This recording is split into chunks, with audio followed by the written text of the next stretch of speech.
Welcome back to the Comics Aficionados right here, Saturday morning, on Thinking Critical YouTube, the best damn comic book show that you find on YouTube, podcasts, and whatnot. We got a great panel today. We got lots of, well, it wasn't a big news, but we did get some very tragic news here at the end of the week. We'll definitely cover that one first. Banter Jay, what did you think about old Neal Adams? Obviously, that was a terrible, terrible news to end the week on. When you think about the standard when it comes to certain artists that did Batman, Neal Adams is definitely in that list. And I'm not saying that because he passed away. When you think of those top three Batman artists, Neal Adams is definitely in that list. Most definitely. He really changed up the way he really influenced modern comic art because people weren't doing quite the detail. Definitely not some of the really dynamic posing that he was doing. Just really sad stuff. I know you took it pretty hard. I did. I was useless yesterday when I heard about it. I don't know. It just affected me. And he's definitely one of those comic book heroes that I've always, gravitated towards. And yeah, it's a real bummer. It didn't, he seems healthy. He's 80, but he, every time you see him or, you don't hear anything negatively happening about him, you figure he's just going to live forever. And it's just a reminder that we don't live forever. And, you got to take, I had him sign at the store one time I had him at the store and he's freaking awesome.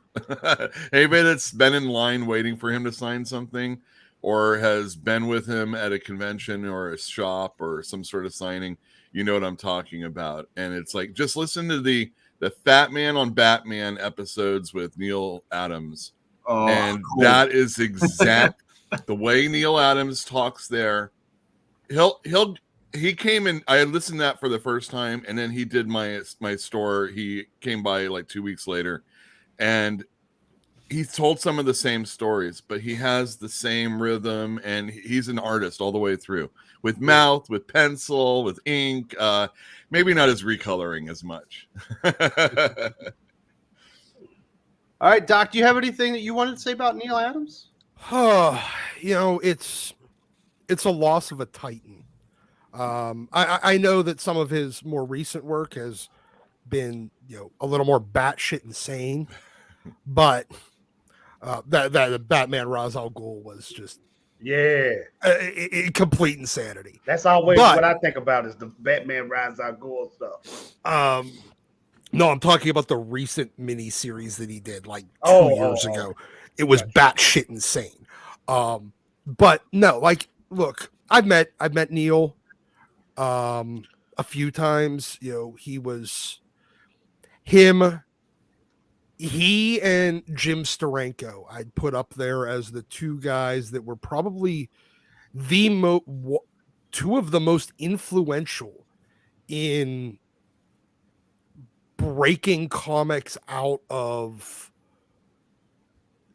a little bit of drudgery and really opening up the art form, experimenting, doing just amazing, wild, crazy shit. And I mean, panel layouts, storytelling styles. Yeah. His impact on comics will, we could spend 3 hours on that and not even break through his probably top 20. And the business side of Neal Adams also. Yeah. Creators' rights and stuff are definitely because of him. Y'all think Neal Adams was the number one Batman artist? It's tough, man. Every really great artist has worked on Batman. Yeah. It's tough, but I mean, it's because of a guy like him that people want to go and have their mark, I mean, you can see it with all the greats. But when people think about that Batman character in their head, most people thinking of the Neal Adams Batman.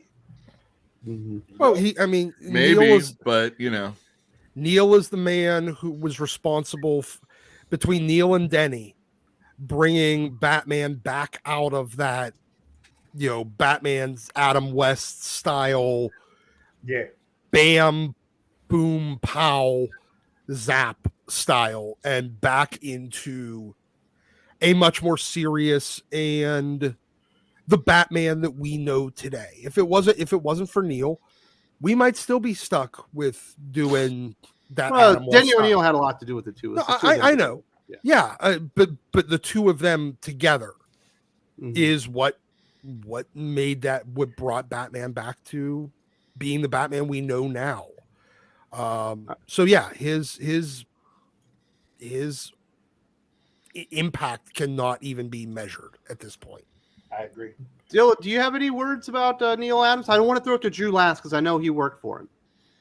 Not much to say. Just he's obviously one of the most influential Batman artists there ever was, and I saw him a few times at some conventions, and he was always talking to everyone and very friendly, and seemed like a very nice guy. Like he was not one of those snobby comic creators. Like even though he's a legend and could be like that, he was not like that. So yeah. He's got one of my favorite pages in comic book history. It's not Batman. It's actually like an Avengers event where he's got the Ant-Man going inside of the Vision, which I thought was awesome. That thing absolutely blew my mind. So, Drew, your first job in comic books was for Neal Adams. That's right. My very first weekend in comics was working for Neal, and I will never, ever forget just how kind, funny, and hardworking he was. I mean, even at his just still hustling at his age, it is remarkable. And the first time I was introduced to his work was his X-Men run he did with Roy Thomas. You go back and look at those pages; they are so dynamic. The images just pop off the page. You get Iceman and Beast being attacked by the Sentinels in their condo, and they're flying out. It is mind blowing how much he was doing, and like what it said, like best Batman artist. Neal is on the record saying, if Batman were to exist, he would look like how I drew him. It's not verbatim quote, but that's what he said along those lines. Drew, that's what I think about. That Batman character in my head. I'm thinking of that Neal Adams Batman, man. Yeah.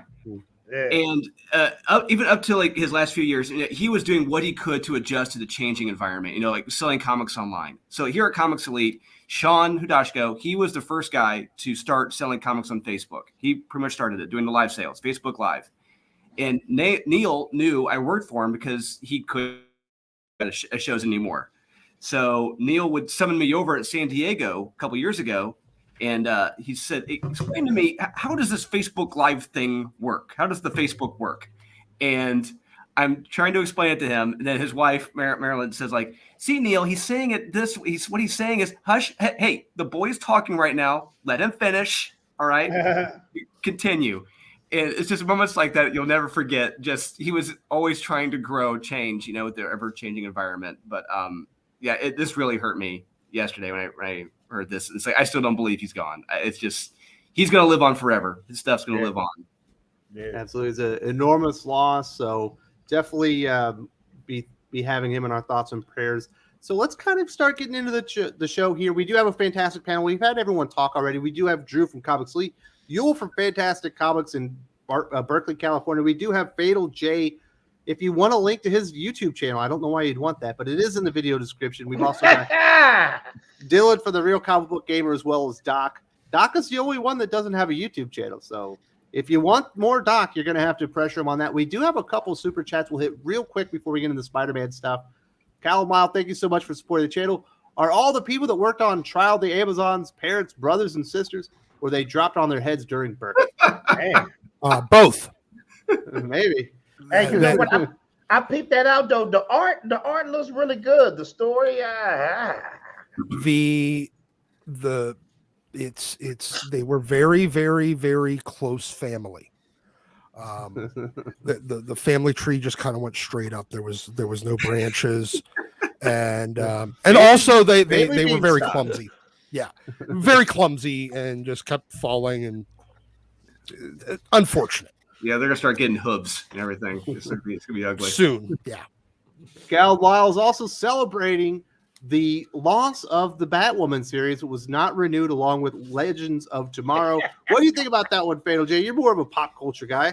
I'm gonna be honest with you. I did watch the first episode of when what's her name, Jacob Lucia, whatever her name is. I watched the first episode and couldn't get past the first 10 minutes. She found the Batwoman. Now, y'all guys help me out on this in the chat if I'm lying. She found the Batsuit in an airplane crash on the beach while she was running. While living in a van down by the river. Exactly. That sums up everything you need to know about that show. Very compelling stuff, but it will not be around anymore. But thankfully, we did get that one-shot comic book. So let's get back to the show itself and talk about this miserable Spider-Man. I did not personally like it. I didn't cover it fully on the channel, but we do have a member of this panel, at least one member, that thought that story was lights out. He loved Amazing Spider-Man #1 from Zeb Wells and John Romita Jr. That's Yule Carter. What is it? You hate love? Is that what I like Spider-Man. I like Spider-Man doing Spider-Man things. And if this you're overselling how much I enjoyed it. You said it was solid. You said rock solid, I believe. I don't think I said rock solid, but it was solid. It was depressing. It was miserable. Something happened in Peter Parker's life, and they're like going to string us out for a while. And hopefully it won't be too long before we find out what happened. And then we can make a decision based on that, whether or not we're going to go forward. A lot of people are upset because of the whole Mary Jane bit. Absolutely. Do not care. Never cared. In fact, I stopped reading Spider-Man around the time they got married. I didn't think it was the thing to do then, and I'm happy about it now. When you watched Forrest Gump, were you rooting for Jenny? Forrest Gump is you were rooting for Jenny. The Forrest Gump is not a movie I'm a big fan of. I've got reasons. What? But you like this comic book? Forrest Gump. It's That's a recipe of how you're supposed to. Forrest Gump is a recipe of how do you live your life. We are live it the way you want to live it. Be dumb. Be stupid. Jenny just keep running is forward. The biggest villain since Darth Vader, and Yule hates love, so he would tell it like it is. Jenny is a Tell it like it is. Everybody here always says that Roger Stern Spideys are the best. Well, he wasn't hooked up with Mary Jane back then. It was the Black Cat and other ladies in the laundromat. We want Pete being fun and and checking out, not having money, and all right, fine, but getting married to that hag Mary Jane ain't the way to do it. You shut your whore mouth. So you're a Gwen Stacy fan? What you talking about? That's it. Black Cat, man. It's Mary Black Cat Jane has been overdone and overused. Look at. Come on. She has. Dude, she has. Black Cat was nothing more than just. Oh yeah, when he's laid up in the hospital bed just a few months before this book started, who was there to help him out? Captain America and yes, I know. The Black Cat, that was epic. Yeah, and first of all, Captain America never would have fucking been there. I didn't like that video. Secondly, all the Spider-Man Black Cat connection was just their attempt to redo Batman Catwoman. Fuck. Exactly. I mean, we all saw that. It was. I already read that. I read it when Batman did it with his cat chick. No. I don't remember a lot of Catwoman. It should have been. Catwoman and Batman hooking up too much. I didn't remember that. There's a lot of that throughout the. I'm trying to. 80s. All right, so when I would have read Batman, it would have been in the 80s, and Gene Colan would have been the artist, and that Mike W. Barr and dudes were writing it. And I don't remember I barely remember Catwoman ever being in that book. She was more a Batman family character. Yule, if I recall, I might be wrong. Are you rooting for Moira to skin Mary Jane alive? Jesus Christ. How much do you hate the character? I don't hate Mary Jane that much. She's just kind of, well, I don't want Doc getting too mad at me. I just never been a big Mary Jane fan. She's wormed her way into my Spider-Man heart, but overall, she was like that friend that went through, all the different boyfriends in the group, and then she settles on Peter at the end. Jenny. Yeah, there you go, Jenny. There you go. Definitely And definitely Peter, not a Selena Kyle, man. and Peter was the one that banged every chick in the group. And now that we found that Gwen Stacy wasn't involved with Norman, I mean, she's holy again. She's a virgin. Yeah, and she was also about as interesting as a beige wall. That's fine. I understand that. Mary Jane is no Selena Kyle. Stop comparing her to Catwoman. No. Black Cat. We're talking about Black Cat. No. Black Cat's is. I don't think Hardy. I think Black Cat is dope. I like Black Cat. Yes, Black Cat is nothing but Marvel's Catwoman. That's the point. Well, I don't know. I think she has a lot more character, really. Not really. She's been able to have a lot more stories and inner monologue that I think ever I saw in Catwoman. She had fun stuff with Morbius. It was a good little triangle with that. Wow. Y'all. Let's see. I mean, I'm good. I know I saw somebody said I saw somebody said they didn't get my logic. I don't know about what, but I just like Spider-Man. It was a fine issue. I really like JR Jr. being on art. He didn't look he all of a sudden looks a whole lot better working over at Marvel again than he did at DC. He looks a whole lot better working on Spider-Man again. Well, his Fantastic Four that he did was pretty darn good also. It was like one of those bonus issues. I'm not a huge fan of JR on Fantastic Four. I've really only I only love him on Spider-Man. I really like him on X-Men. And everywhere else is kind of a I'll take it or leave it. I think he draw mask people pretty good, but if he has to draw a face, I'm out. Exactly. Yeah, like if someone's wearing a mask, it can look good, but if he has to actually draw their face, it's rough. Yeah. I know a lot of people don't like him, and I understand, but I think he's like he's solid. He is rock solid. He's never really created a character or he has his style and he does his thing, which is, monthly comics, and his Iron Man was really great. He'd had a couple stints there. He does X-Men. He does 2 books a month, 2 titles at a time. All that stuff. His Thor was excellent, but he never really gets that high tier status in Marvel Elite. Him and Bagley are the 2 guys that were like they were,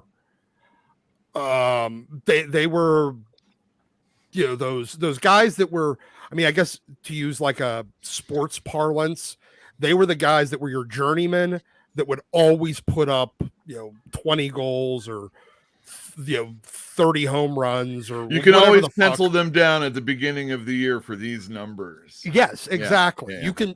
They'll never really be all-star level material.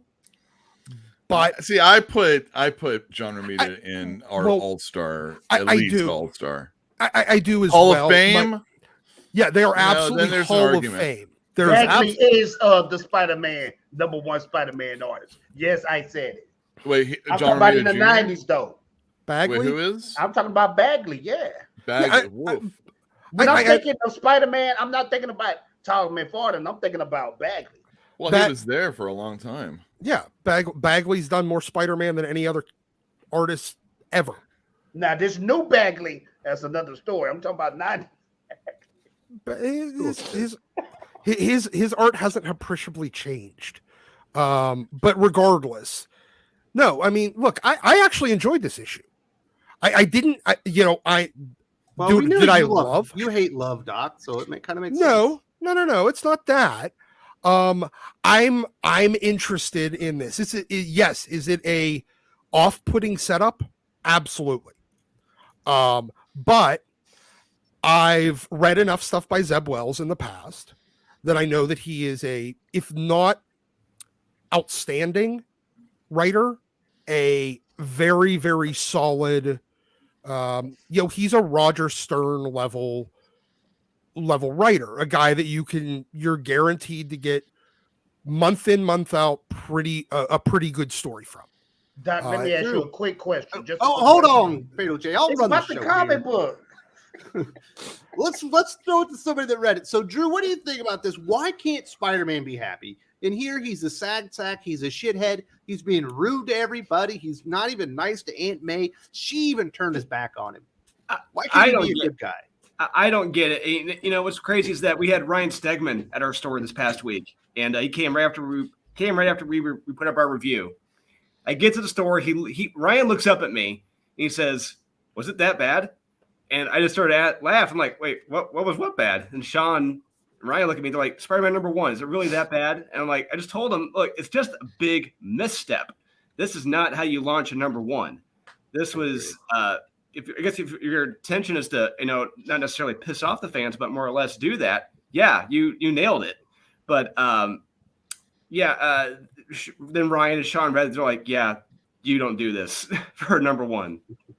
And I'm still shocked that they did this. But like you said, he is a good writer. I'm very, very certain that things will turn around, but with the delays Marvel has between issues, that's not going to help either when they're trying to set this all up. It's not. All right, Fatal J, jump in there. What were you going to say? I just want to ask the panel this: what would you guys would have done if you was in Peter Parker's position at the end of that book? What you would have done? If I had superpowers like Peter Parker, people would die. No, I'm talking about. I'm talking Those about kids would be dead. That dude would be dead. Man. You would take Malcolm a X would get it. No, I'm saying Wes was saying that. Where's that Mary Jane's web to the wall. What you were saying, bro.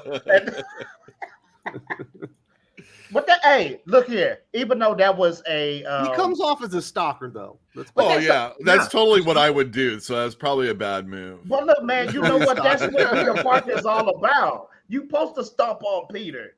Peter doesn't have a happy life, man. Yeah, but he's not supposed to be the reason. It's supposed to be a miscommunication or something like that. He's not actually supposed to be an asshole. Well, yes. I mean, no.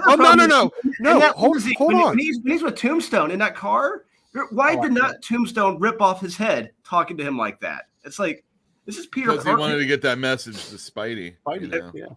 We sent a message, you rip his head off. That was sending the message to Spidey. No. The actual words, not that kind of message. See, here's the thing. Specifics. Here's the thing. Peter is kind of a fucking jerk. He is in the very beginning of the Ditko Stan Lee stuff, absolutely for the first 3 or 4 years.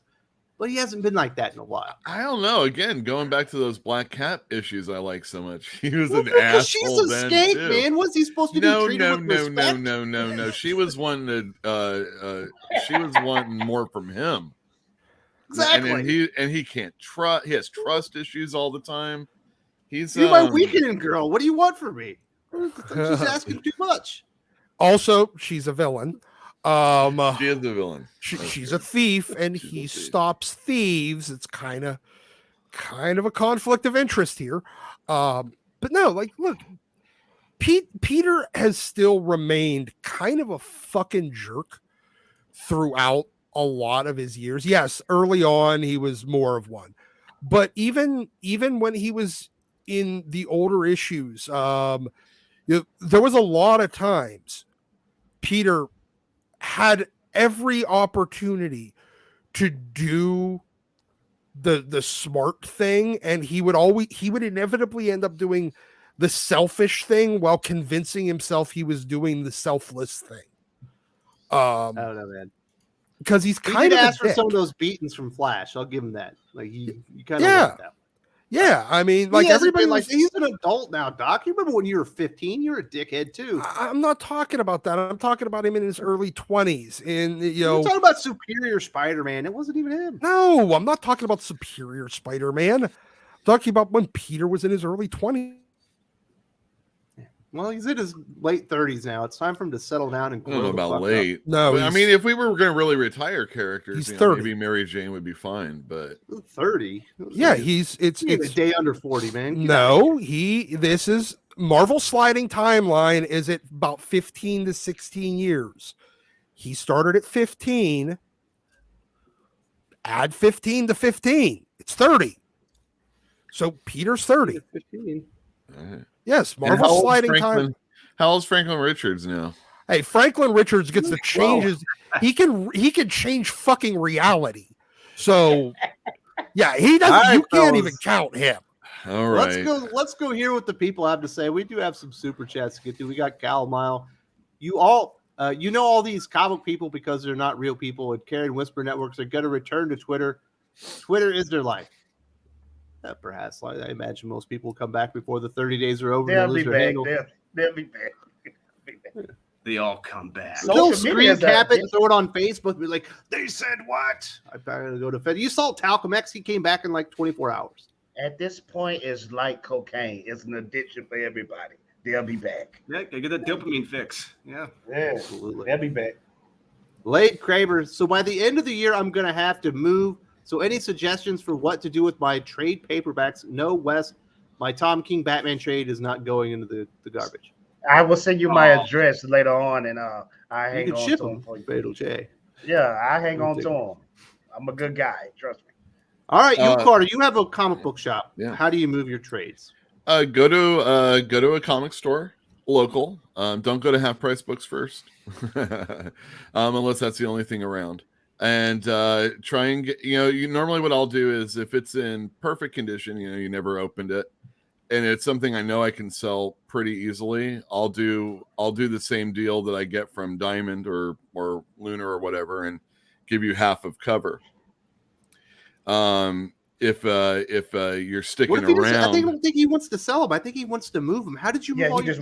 Move them? Oh, I thought I meant move like should he get a dolly? Does he need a back brace? Yes, dolly. Oh yeah, I'll go to your comic store again and see if they have some boxes from Lunar or Diamond lying around. Usually trash day might be like Thursday for recycling. And if you can get them before that, you'll have the perfect boxes to move comic books in. And then, I would pack them light and put some stuff on top and definitely a piece of cardboard on top because, some people slice the tops incorrectly, ruin your comics, et cetera, et cetera. That's pretty much it. If you're shipping, oh man, it's going to cost a lot of money.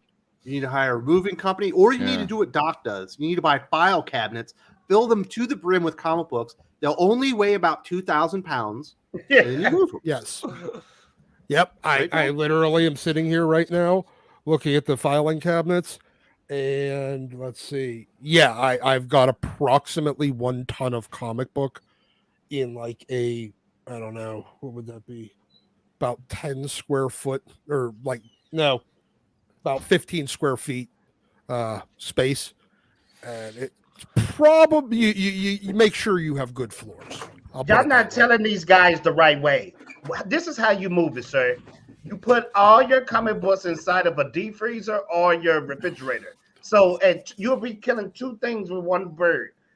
You'll be preserving your comic books and you'll be lifting everything. This is a terrible idea. Don't even think about putting your comic books in a fridge. While you're at it, you might as well not empty any drawers that you're going to be moving also. Yeah, sure. What you're going to need is 2 cases of beer and 4 pizzas. And then you invite your friends to come over and then you fuck them over. You're like, oh yeah, we're moving these. But make sure your comics are already in the boxes, or else you'll be thumbing through them with pizza fingers, and you don't want that. You don't want that. Yes. Definitely make them sealed.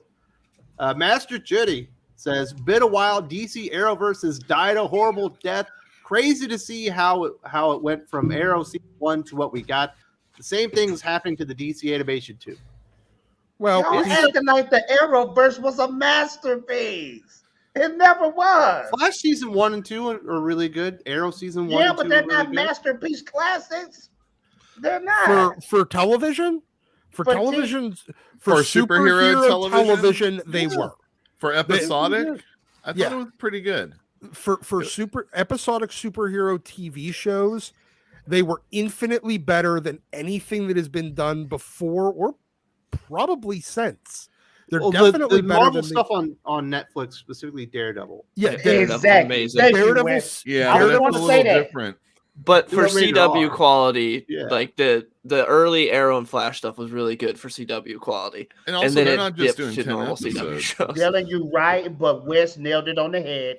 Daredevil is untouchable. But only I for two, agree. only for 2 seasons. The And not third only season that, was I bet- Agree. third The season third was season's dope. amazing too. I bet I could get rid of Fuck like that. 3 or Third 4 season sucked. episodes from season 1 and Daredevil, and it would Yep. be a lot better. Yep. That's the other thing. That whole episode where he's just fucked up and not doing anything. There you Yeah. go. Yeah. Oh, the fight already happened. Hey, how about the fact that Daredevil, even in season 1, should be kicking these nobody's asses? How And about it's like the an fact 8-hour fight fest? It's like, How- oh my god, he's got super human That hallway skills. fight was dope, though, man. Jesus, It was. Yeah, It it was was. dope. And then And you know what happened? and then they spent Arrow. 3 Oh, sorry. I was going to say, and then they spent 3 episodes doing fucking nothing after that. They did that. They did an Arrow episode where they had a big, kind of a shot like that Daredevil, but it had like an elevator scene, and that was pretty sweet too. I'm not gonna lie, All I right. do like Arrow season 1 and 2 though. I do. Dylan, what Okay. happened to DC's animation? They seem to have dropped the ball lately. I agree. They just don't care anymore. They so for the movies, they tried to do this New 52 connected universe, but no one cares about direct to DVD New 52 animated like cinematic universe.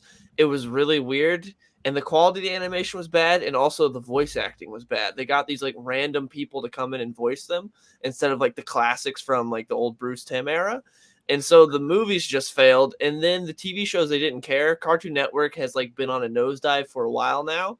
And the TV shows, they just ruined. And then they brought back Young Justice with like a quarter of its budget of what it had before. And so the animation is really bad and there's no action. And the stories they're telling, no one cares about. All right, Dylan, I'm gonna have to stop you right there because that Young Justice still goes on. I like it. Pretty Yeah, good. I It's watched good, Young Justice bro. season 3. I have not touched season 4 or the second half of season 3, whatever. I watched the first couple episodes of season 3, and it was like, here's some prince that you don't care about, some girl that can't die. The characters you like, we're not even going to show them. Here's these new characters that no one cares about. I hated that. I loved the Yeah. first 2 seasons of Young Justice. Dylan, I will agree with you. When they did that New 52, they dropped the ball because they took classic comic book runs and actually changed them. Like, Yeah. for instance, let's just throw it out there, like Hush. Do you know at the end of that animation, Hush was the Riddler? They made Hush the Riddler. Yes, and he has the question mark burned onto his forehead. Yeah, stupid And then- stuff like Bullseye. that. Court of Owls, which writes itself for an animated movie, you literally just make that the movie. They Yeah. messed up. They messed up Court of Owls. I do Yeah. want to say this, fellas. This week on Young Justice is the Aaron Sparrow episode. So our good So friend give it a Aaron Sparrow chance. has been on the channel multiple times. His issue that he wrote debuts this week, so it's going to Ooh, be exciting. I have to watch it. We got Wagasashi's Tea House. This dude has a great channel if you haven't checked it out. Great conversation as usual. Panel's thoughts on your favorite Spidey, Ryder, or Rudd. I remember the original wedding special. All right, We got Drew, both what's your covers. favorite Spidey, Ryder, or Rudd? Geez. Craven's Last Hunt. J.M. DeMatteis, Mike Zeck, John Beatty. Yeah, that was untouchable. That stuff. That's making this stuff absolutely too fantastic. How about you, Fatal J? What's your favorite Spidey Rudd? Man, y'all or making Ryder? it too easy. Maximum carnage, sir. Very nice. How about you, Dylan? Oh man, I really like Mark Millar's run actually. I thought it was a lot of fun. But as far as my favorite, Craven Run Last Hunt is definitely my favorite Spidey story. But favorite overall run before everything went bad was I really enjoyed what J. Michael Krasinski was doing. All right, Doc. What about you, buddy? David Michelini. Very nice. And finally, Yule, what do you say? I'm gonna say the original Stanley, Steve Ditko. It doesn't get better than all the creations happening right then and there. All the stuff that we're still seeing in the comics these days basically stems from that. And I love a Steve Ditko comic. He has an art style that I often say if it wasn't for him, Marvel would only look like Jack Kirby. So thank God for him. Absolutely. So, We Well, got- Romita. Well, that was a little bit later. We got Cal Molly says, this is coming from someone who will never have kids or get married. But what is the point of Parker having romance? MJ will come out of the closet at some point, just like Black Cat recently. Hey, is that always banned to happen in comic school? Is every girl going to become like bi? I don't know about that, but isn't that the dream? No, it's not. Joe. That was a 90s thing. Come on, everybody. It was. Yeah, It but was. I'm 44 years old now. I don't want my wife Well, to come I'm back and so be like, I'm really sorry. into girls now too. Hey, Like- maybe your wife wants to bring home a friend for you Yeah, Nah. exactly. Definitely to not. share. All right, so it didn't hit. I don't care. That's something that you do when you think about when you're a I know, teenager. when you you're grow up, when 20. you be a man. Anyway, yeah, I was just going with what you said. Anyway, I don't think that's There's a good what's- chance MJ comes out sometime in the next decade, right? No, come on. That's a big headline. I'd That's say a big headline. It is. That's what they're going for. They're Yeah, getting desperate. They're getting desperate now. It's honestly, it's not a matter of if, but when. Really. You don't think They're like running- in 10 years there'll be something else instead? they're I mean, running it'll be out of whatever that is, straight maybe. people to turn gay. They've turned everybody else gay. Well, I didn't say gay. She could be bi. Maybe she's into both. She's Oh, like, come on. We Peter's all like know that. what comic book bi is. It means they only date girls now, and they used to be straight. I want to get on one of those characters and write it and just say it didn't stick. That'll piss some Jesus, people off. Man, you're the worst fun artist I've ever heard. We got Well, Kenneth hey. Dowling. It What? didn't take. Yeah. I was gonna say we might already see it when MJ gets skinned and then gets resuscitated and turned into a mutant and ends up on Mutant Orgy Island. Could happen. We've got our good friend Kenneth Dowling. Hello, guys. Hope everyone is well. Wes, I downloaded a PDF on the hero's journey. Thanks for that. I read the new ASM. I have my thoughts. Hopefully, you were just as satisfied as Yul Carter, who called the comic book, I quote, rock solid. Dark Admiral Marcher, who's pretty much been here from day one. Is Yul playing the part of Doc today? I thought it was Doc's role to rile up the audience. I don't know. It's like he took some dumbass pills or something. And yes, he sounds like Doc today. Are you trying to upset people, Yul, or are you being honest? Yes, You really hate I MJ. mean, I don't hate MJ. That's you hate MJ and Peter being together. hyperbolic. Yeah, I'm not a big fan of that. I mean, I'm serious. I also wasn't really. I guess I was when Clark and Lois got together. It seemed like it worked a little bit better. It probably because like Louise Simonson was the writer and not these dudes, and McFarlane drawing and stuff like that. It just didn't really hit right for me. Also, she always seemed like the one that was always like gonna either drop P. She's the best friend. That's what MJ is. She's best friend zone. Benefits? Well, there's been benefits, that's for sure. Those can be withdrawn, rescinded. Gail Lyle says, without MJ, Peter won't have deadweight holding him back. Even Spider-Verse showed Peter will get a divorce and he's meant to be alone. F love. F that movie. F that fucking movie, by the way. Oh my goodness. What is wrong with you people? Fatal G, you're married, right? Yes, sir. Don't you want Peter to be married and be happy just like the two of us? If I have to do this, he should have to do it too. No, I want him to go through problems. I want him to go through women. I want to see him depressed. I want to see him stalking people. So you want him to live you want to live vicariously through him? Yeah, I don't want to read me. I want to read somebody else. I don't want to read me. If I have to put up with this, everyone else should have to. Every one of you guys should have to get married. Not fair. Rate that 7. Spidey should only be married and happy in the MC2, not in the present day main continuity. Disagree. I disagree wholeheartedly. Doc, you liked his Mary Jane. Oh, you said Michelini. I do. Though, so that was I love married Peter, and sorry, I really marry did. Peter? I said I love married past tense. Yes, as an You're adjective. so into the Peter. married Mary Peter. He needs to be married. That's all there is to it. We got common sense here. I think a lot of people who criticize Spider-Man having Parker Industries and call MCU Iron Boy Jr. because he's not relatable if he doesn't struggle. You can still be married and struggle. That's part of being married. No, I call him Iron You're Boy right. Jr. You're definitely right. because that Peter doesn't actually do anything to make himself a superhero. He just gets everything handed to him. He's not he goes to a science focused high school and then doesn't make anything. That's the whole point. Peter's a fucking genius. Y'all talking about the movie now or the comic? Yes. book? He's talking about the movie. Oh, Yeah. okay. We're not talking about Spider-Man Returns, Fatal J. Don't even try it.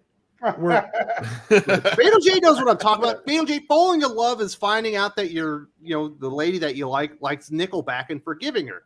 Peter should have to do stuff like that. Let me tell you something. If anybody like Nickelback, I'm staying away from them for the rest of my life. You wouldn't have married your wife if she liked Nickelback? No. Oh man, that's some real hate there. I wouldn't marry anyone that likes Nickelback. So That's what I'm saying. I won't even be friends with people that like Nickelback. Yeah. You know, music is a very thin line between love and hate. No, that's a song called. When you look at people's music, you can tell their personality. I would never, Nickelback, no. What about a person that doesn't have any music? There's people that don't like music. I can deal with that, but Nickelback, Really? Nickelback, Really? Yeah, but Nickelback, I get to pee on the toilet seat. It's like a give and take. You know what I mean? Damn. No, all right. Get it, Valley. Even Nickelback has family members. I would need a much bigger trade than peeing on the toilet seat for them liking Nickelback. It would be like, I don't know. I never do laundry or fold clothes ever. Are you kidding me? I'm married. Or wash dishes. I don't do dishes I either. literally mine would be I don't do housework as a result of you liking Nickelback. That's my trade. Doc, mine will be leaving the house for 3 days and not telling you where I'm at and returning back 3 days later. That would be my trade if you like Nickelback. Hey, you don't want to be married if that's what you want to do. We do have Kenneth Dalley. He's got his thoughts on this comic book. I wasn't a huge fan of the new Amazing Spider-Man, but Spider-Man being miserable is nothing new. That is true. Jerry Conway was famous for making him miserable. He did good stories, but he put him through it. Really, Spider-Man always has to be put through hell, Drew, but he always has that rock with him. Aunt May on one side, he's got MJ on the other, and they've taken both of them away. I just think it's awful. Yeah, like you said, they've taken the rocks away from him, and he's just a lone asshole, and it's just treating everyone like shit. Even Tombstone, it's like I still can't get over. He was talking shit to Tombstone in Tombstone's limousine, and Tombstone did not rip his head off. Favorite part. That would not have happened in the 80s, Tombstone. But this was not, like I said, this was not a good way to kick off your new series. And it felt like I was reading a comic book about Doc instead of Peter Parker. You know what I mean? No one wants to read that shit. Hey, I'm not that fucking miserable. Come on. I'm also not that big of a dick to my friends.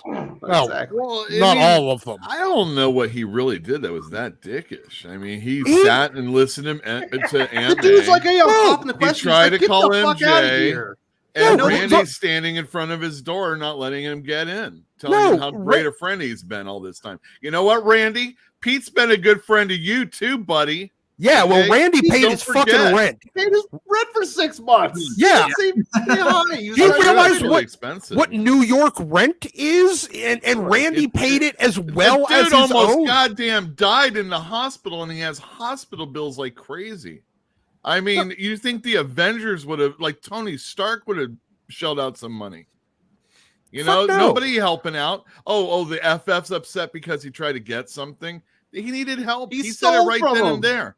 And then he has to go out and help Randy. yo. And the torch is all burning his stuff, his up. So he's like all sweaty and Dude, stuff. the 6 months. The 6 months Randy paid his rent wasn't when he was in the hospital. It was when he after he did whatever the fuck he did in Pennsylvania, Dude, and then just decided to vanish. I don't know what that whole thing is. Yeah, we don't. You That's know. the point. That's the mystery right We'll figure it now. out. All I know is that But he it was still a other douche. people coming at before this issue, maybe. But in this issue, he was just sitting there taking it pretty much. He was kind of a douche. We also got Kenneth Dalley. He says, I mean, it felt like sorry. I found out something I forgot to share last week. Roger Stern did not want Peter and MJ to be married, even though he brought her back in ASM back in the day when he took over. Well, Roger Stern can be wrong. Well, it was between him and the original for me, as far as like runs. You can't get over Gwen Stacy, is what it is, isn't it, Yule? No. I just like that stuff a little bit better. I like Black Cat better. I like Pete too. being You single like better. Batcat, didn't you? You like Batcat. Batcat. I like Gwen Stacy too, man. She's good. I only collect it for the covers. What are you talking about? Batcat. Black Cat. Stupid hero. Okay, so who diamond you like? thief You relationship. like Oh, I Peter thought and we were Felicia? talking about the relation. Do you like Peter and Felicia? Peter and Gwen? Bye, Felicia. That's what I gotta say. Yeah, blondes, I think, is the way to go. So you Yeah, like definitely. Peter and Felicia better than Peter and MJ? Yeah, Or do you yeah, like yeah. Peter and Gwen? I like the situation Peter was in when he was hanging out with Black Cat. I do too, because it's more adventurous. He is older, he's in college trying to get his stuff going. I was younger, so it was something to like look up to, and it was just the stuff that I liked. And everybody talks about these distilled moments in characters' lives, and then that's the Spider-Man, that's the Superman, that's the for people that read Kurt Swan's Superman. They never had Lois and him getting married, so it's just like a different time. And what I like better is stuff a little bit more like this. I would say something good about the book. I did like the art. I always thought John was a Frank Miller. Like, what's Frank Miller supposed to be?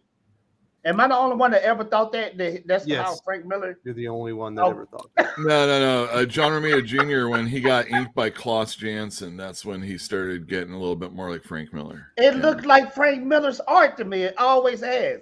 If you just splashed a lot more black, it would look like Frank Miller. A Yeah. lot more See, hash Wes, up I'm there. not the only one that think like that, man. He's being nice to you. We got Wolf Steve 3D.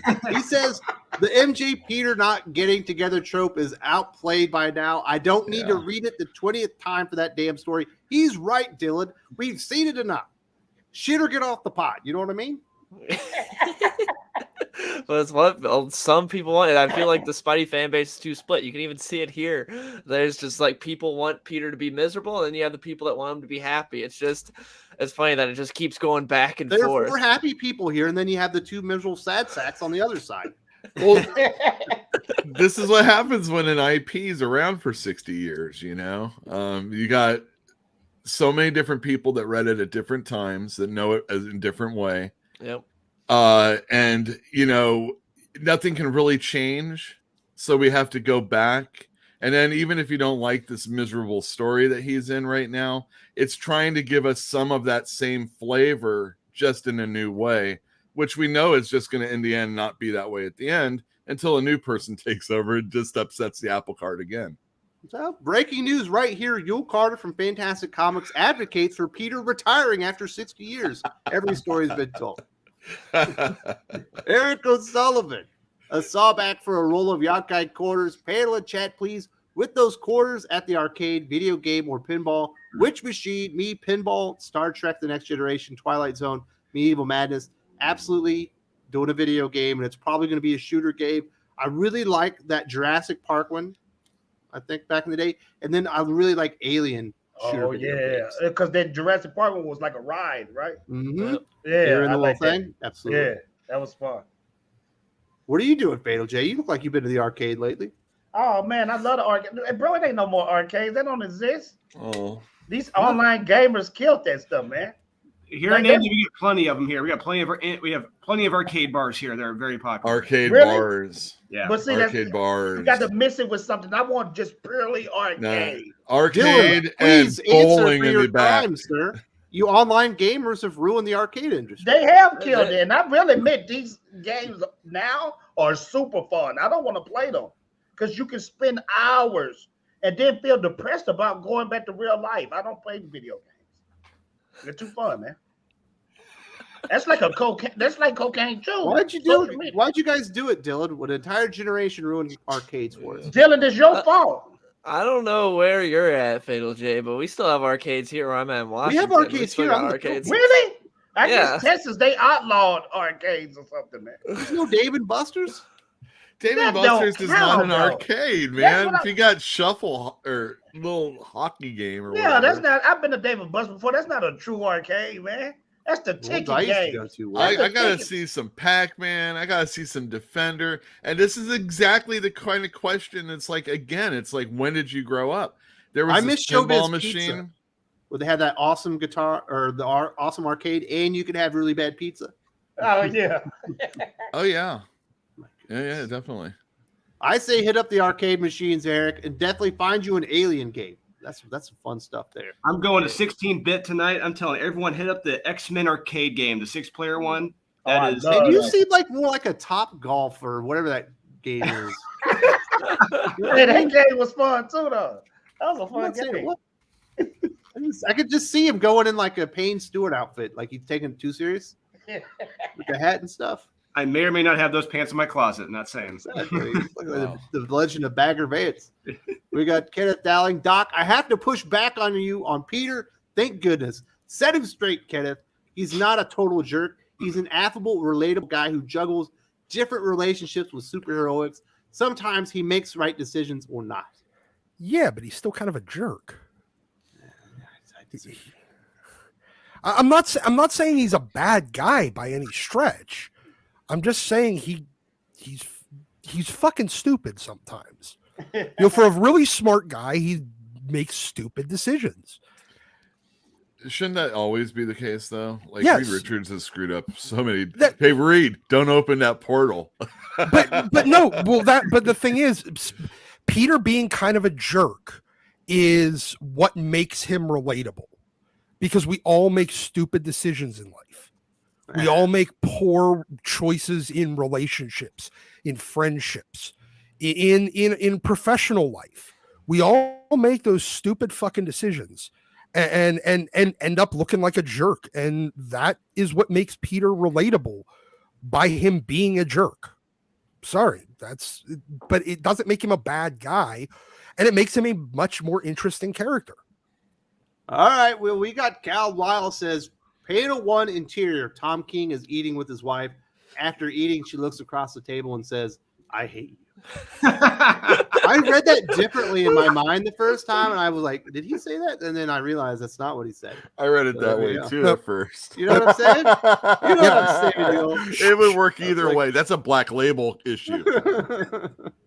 I was like, geez. Just as long man. as it's not Batman, we know he can't do that. I didn't say that out loud, but once I read it again, I realized what he was going for. His Good one. his wife probably, well, never mind. Okay. You know what? Somebody else is eating his wife. This could be in the last issue of the Jesus Batman Catwoman Christ. series. We're Rate beating that around 7. the bush, and Doc dives right in. I think that the problem with, yeah, exactly. I think the problem with the DC animated universe films is that they're trying way too hard to be mature and R-rated, and they stop being fun. Yeah. They're basically making the Snyderverse version, but in animated movies. Man, stop it, man. See, you the one to bring up Snyder all the time. It's never me. I'm just, twisting your nipple a little bit. Yeah, it's a tickle. I could tell. That's a little. Taking the joy and the fun out of the story. Making it mature. I You think man. Superman never fucked a girl in the ass? I got this for you, man. Oh, God. Oh, Superman definitely likes the back door. Oh, Jesus. Oh man, what does this show turn into, man? I don't know. Cal Wild, the only purpose of the new 52 animated movies was shipping couples and how many close-up of Wonder Woman's behind they can get in it. Well, nothing wrong with that, Dylan. As long as we get some Nightwing too, you know what I'm saying? Yeah, sadly, that was not the case with those movies. Wow. They just chose to ruin classic storylines like Judas Contract. They I did didn't ruin a watch lot of that. stuff. They even ruined Killing Joke. Yep. That's not new 52, but Everybody pretty much hates that Killing Joke, right? I mean, oh yeah. Yeah. everybody on the left, everybody That's on the Azzarello, right. Yeah, Brian Brian Azzarello? Azzarello did that. Woof. That was Way some to edge dog it up. shit. That wasn't an edgy enough story as it was. Oh my god! Every orifice just like puckered when that happened in that movie. It was just the worst. Sigma Comics, we got HH. Where's he out? He's warm shout out to Wes and the panel from Cleveland Fan Expo. Keep it tuned to Thinking Critical. Support these great comic book experts. Play the trailer for our next issue. Send me an email. I will do that here in a little bit. because I have not checked my email. But thank you very much. We'll definitely get that trailer up. If you are in the Cleveland area, go to the Cleveland Fan Expo and find the guys from Sigma Comics. Pick you up a comic of Here Comes Calico. I'm sure they got the other 2 issues as well. So thank you very much. I'll get to this next one and I'll download that trailer here real quick. Kenneth Dowling says, shout out to Dylan. Haven't seen you in a while. Drew likes Spidey Run choice in my top 5. You don't like Forrest Gump? Where's your heart, sir? That's one of the greatest movies of all times. Yule doesn't have a heart. I don't like Forrest Gump either. I will agree with Wes though. Jenny is a villain, man.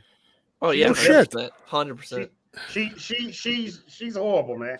And then this what killed me in the end. She caught AIDS and tried to marry Forrest after that. She did marry him. She didn't try to. She did. Oh yeah, that's right. She did. Yeah, but that was like hey, Forrest, I'll see you later. Whenever you're a billionaire and I'm a girl with AIDS. Mom with AIDS, yeah. And they try to imply like we didn't know what disease she had. We know Jenny had that lifestyle of sleeping with everybody. We knew what she had. Well, the 70s were awesome, you know.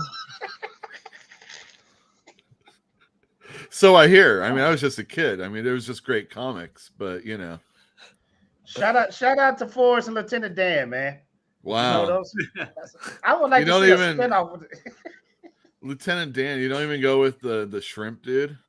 Who, Bubba? Yeah. Yeah, Bubba was good too. But I like Lieutenant Dan a little bit better, man. Lieutenant Dan was that dude, man.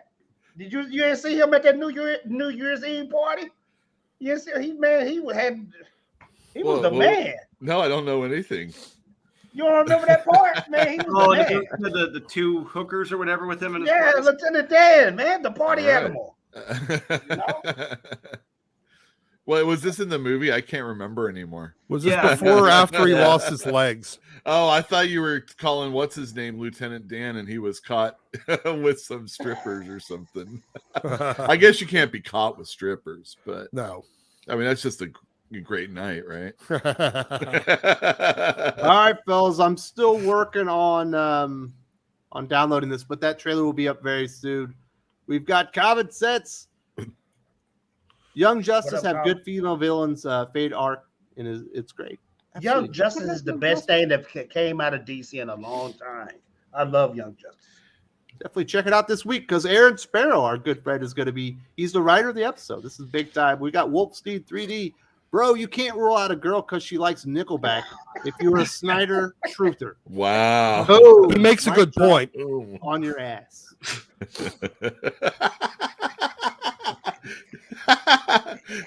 Seriously, man, how many girls like bad music? Bob Wiley from What About Bob? He got rid of his wife because she liked Neil Diamond. Or 2 types of people: those who like Neil Diamond, those who don't. Understood, but then there's like Boston fans, and they have to listen to it every 7th inning. So what are you gonna do? Okay, I'm thinking about my life, and I'm thinking about some of the bad music I like. Okay, I can't be that harsh because you know what I like listening to from time to time. Please don't judge me. I like listening to Wham. Wham. I love Wham. Wake me up before you go. That's how he wakes up. That's his that's my alarm clock. That's my alarm clock. Oh yeah, mid-8th inning. I mean. All right, well let's look at this trailer. Let's check it out. I've got it ready. All right. I can't wait. Let's watch it. Yeah. I'll be. Fans, very soon Sigma Comics will introduce you to the most terrifying villain you've seen in decades. Issue 5 of Here Comes Calico will be coming very soon to Kickstarter. The streets of New York City are about to get a lot messier. Get ready for some serious action. You will not want to miss it.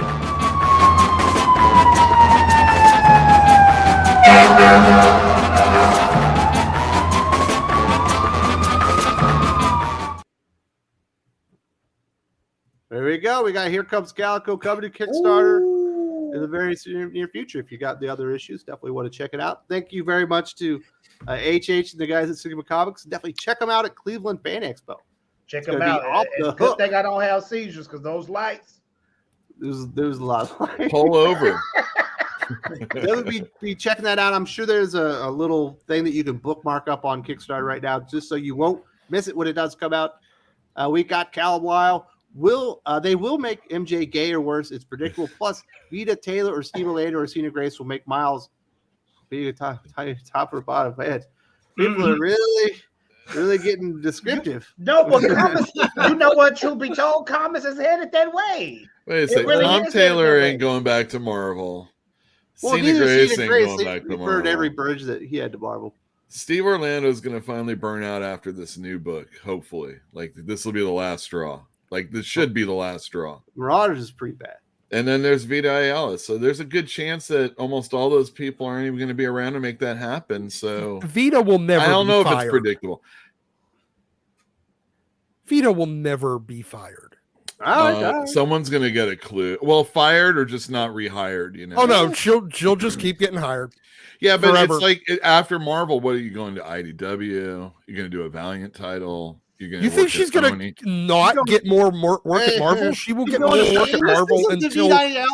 Are we going to be talking about Wonder Woman? Because like that didn't do. We are getting to Wonder Woman. Yeah, I mean, she was like a head person in that. Dude. Oh, I'm sorry, Dylan. Yeah, please go for that. Vita will be hired until the heat death of the fucking universe. Man, she'll do something, or she'll do something stupid on social media. I thought that about a lot of people, and then they're just gone, and it's like happy days again. There's someone new to hate. Goblin says, "I would love you anime from Spider-Man Fake Red manga be in the Spider-Verse movie. Imagine a regular guy in a Spider-Man costume fighting superpower villains." What is this is a that joke? English? I have no clue what that is. Is this a joke? A regular guy in a spider, because like it feels like it's always regular people in these costumes. I'm not really sure about the spider manga, red manga. I'm not really sure. No, I haven't read any of those. Sorry, buddy. I'm sorry. That one went right over my head. We got Lade Kramer. Is anyone else on the panel reading Rogues? It's expensive. Yes, I am reading. Oh, I was thinking about picking that up. Is that on the cover with the dude with the gun? Yeah, I like that opening scene. Yeah, it is expensive, but it's a pretty good comic book. Yeah. Okay, I'm gonna check it out then. We might be talking about it on Best of the Week tomorrow. We got Kenneth Dowling here. My favorite Spider-Man run is Roger Stern, John Romita Jr. 80s because Stern, he balances Peter's life. He had good times, bad times. He valued his personal relationships and enjoyed being a superhero. That feels like it would be a fresh take on the character nowadays. Yeah. What do you say to that one, Yul Carter, since you hate love? Again, I don't think a lot of his dickish behavior was a lot of just sitting and taking it. It was other people telling me how horrible he was. You know, maybe you're the horrible person. I always love a intervention. And it's like all these people are going to tell you how much they love you and how much they're hurting you. And all you're doing is piling all the shit on what they're doing, you know? And I just think it's like, well, either you're going to do it my way or I'm going to leave. I thought you told me you loved me, you know? That's what that whole issue was like. It was him going and accepting. He was going through one of those stages. I can't remember of the one of those steps where he has to listen to all his loved ones just talk shit about him. Is very frustrating in that regard. But I don't think Peter did anything bad. I didn't see him do anything bad. That Stalking. guy paid his rent for 6 months. He never Dude. called him. He tells him, I'm going to get married. I'm about to pop the question. He's like, skedaddle. Daddy's got no time for you. And he shuts a fucking door in his face. Yes. All right. That was rude behavior. I want to go lie down. Leave me alone. We got Boy Type. Just heard about Neal Adams as part of the indie comic scene. I got to meet him and talk to him many times, and we very missed rest in peace, Neal. Absolutely. That's a tragic. Obviously, he did live a full life. He was 80 years old, but yeah, he did. Just the things that he brought to the comic book industry and the way that he changed the game with his art, he was decades ahead of his time, and obviously influenced everyone from your Todd McFarlane's to your Jim Lees and whatnot. Everybody was kind of influenced by him because he was so far ahead of his time. So we got a couple of super chats from BWK. Thank you so much for supporting the channel. They don't say anything on either one of them. So if you have a question, definitely let me know in the comments section. and I'll definitely get it up here. But thank you so much. Sometimes silence speaks louder than words. Yeah. Hey, definitely appreciate the support. Did I say support the appreciation, huh? Yes, you did. I almost got you. Like, well, I support your appreciation. So. Absolutely. I support your appreciation. I couldn't get into Young Justice for some reason. It made me hate Caldor and Martian Girl. Yeah, they messed Caldor up. He was dope in the beginning, but they messed him up with that agenda crap. I'm not going to go there, but y'all know what I'm talking about. They do that to a lot of characters these days. We got Mr. DC Comics for Dylan. Have you seen the Unreal Engine 5 Superman game? It shows him flying. What are your thoughts? Wes, can you show us the video on here? Yeah, I have. It looks awesome, and I just don't know why we haven't had a Superman game in so long. Like we can get it. It can happen. Like I see all these complaints about but Superman's too powerful. You literally just bring powerful villains into it. You're good. That's it. You don't need it. He doesn't need to be fighting street thugs like Batman. If that's the case, of course he's too powerful. But yeah, it looked awesome. Like there are some people that did an Unreal Engine 5 demo for a Superman game, just like showing what it would be like flying through Metropolis. I don't know if any of you guys have seen it. It looks awesome. It looks like it would be so much fun. I have played games where they made characters fly and it looked realistic. So they need to come on with a Superman game. I agree. Yeah, but instead we're getting another Batman game, and we're getting a Suicide Squad game instead of Superman. So, Dylan, you want to know the last dope Superman game? Honestly, was the Death of Superman on Sega Genesis. Y'all ever played that? That was a dope game. Oh yeah. So I'm not going to be able to show the demo because it's too long, and then I've got to do a bunch of different things. I'm sorry about that, and we're kind of running behind here. But definitely check out the Unreal Engine 5 Superman demo. Hopefully we get a good Superman game soon, because we haven't seen a good Superman in a very long time. And maybe Lois and Superman, but we certainly haven't seen him on the big screen or in video games for decades now. Huh? I caught it. I just wanted to keep it moving to the next topic. We do have another topic. We do have the Dead Justice League 75, also known as the Death of the Justice League. Dylan, you are a DC aficionado. What did you think about this comic book? No one cares. Anticlimactic. Yeah, exactly. No one cares. Like it just kind of happened, especially because there wasn't really any build up to this. We kind of had like Bendis's run, and then we had Infinite Crisis, which are not Infinite Frontier, which I read and Justice League Incarnate also, right? Yeah, I think Joshua Williamson is a great writer. I love what he does, but his like universe spanning stuff I could care less about.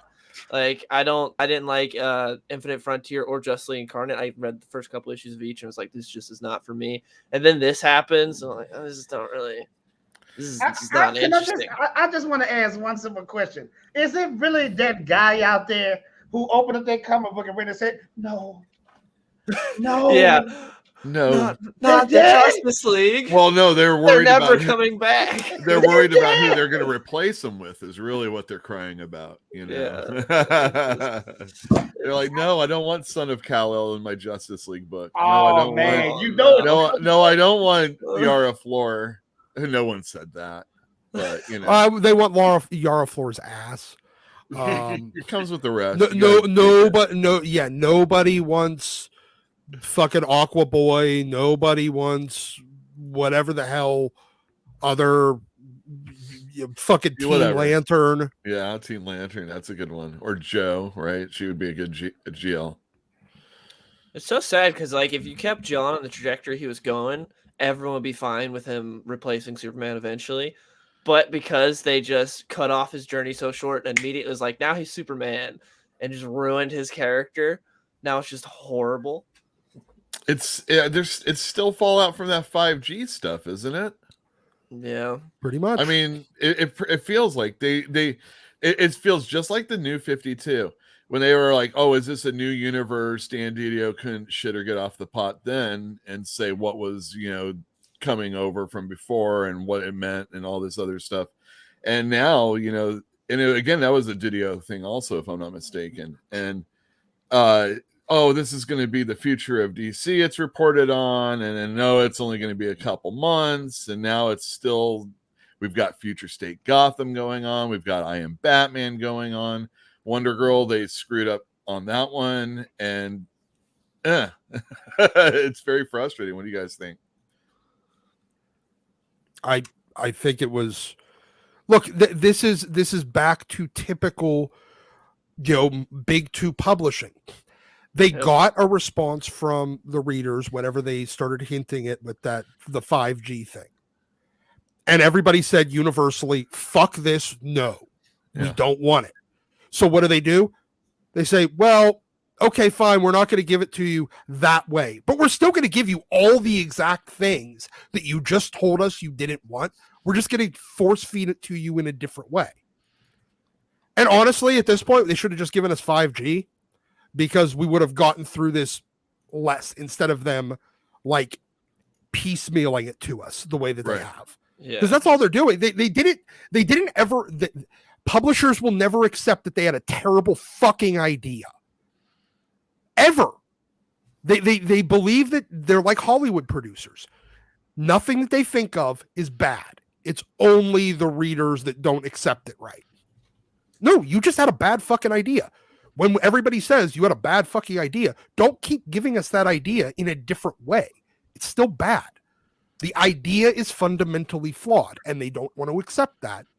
So they just piecemeal it to us instead. So as a result, we're still getting it piecemealed to us. That's what this is. And that's what this is Justice League 75. It's that's it. That's how I feel about it. Yeah. No one cares about Death of Justice League. The only thing I will say is I hope Dark Crisis is good, because I'm excited to see Deathstroke going against the Titans again. Like, that's what I'm excited for. Yeah. I'm really excited to see how that's going.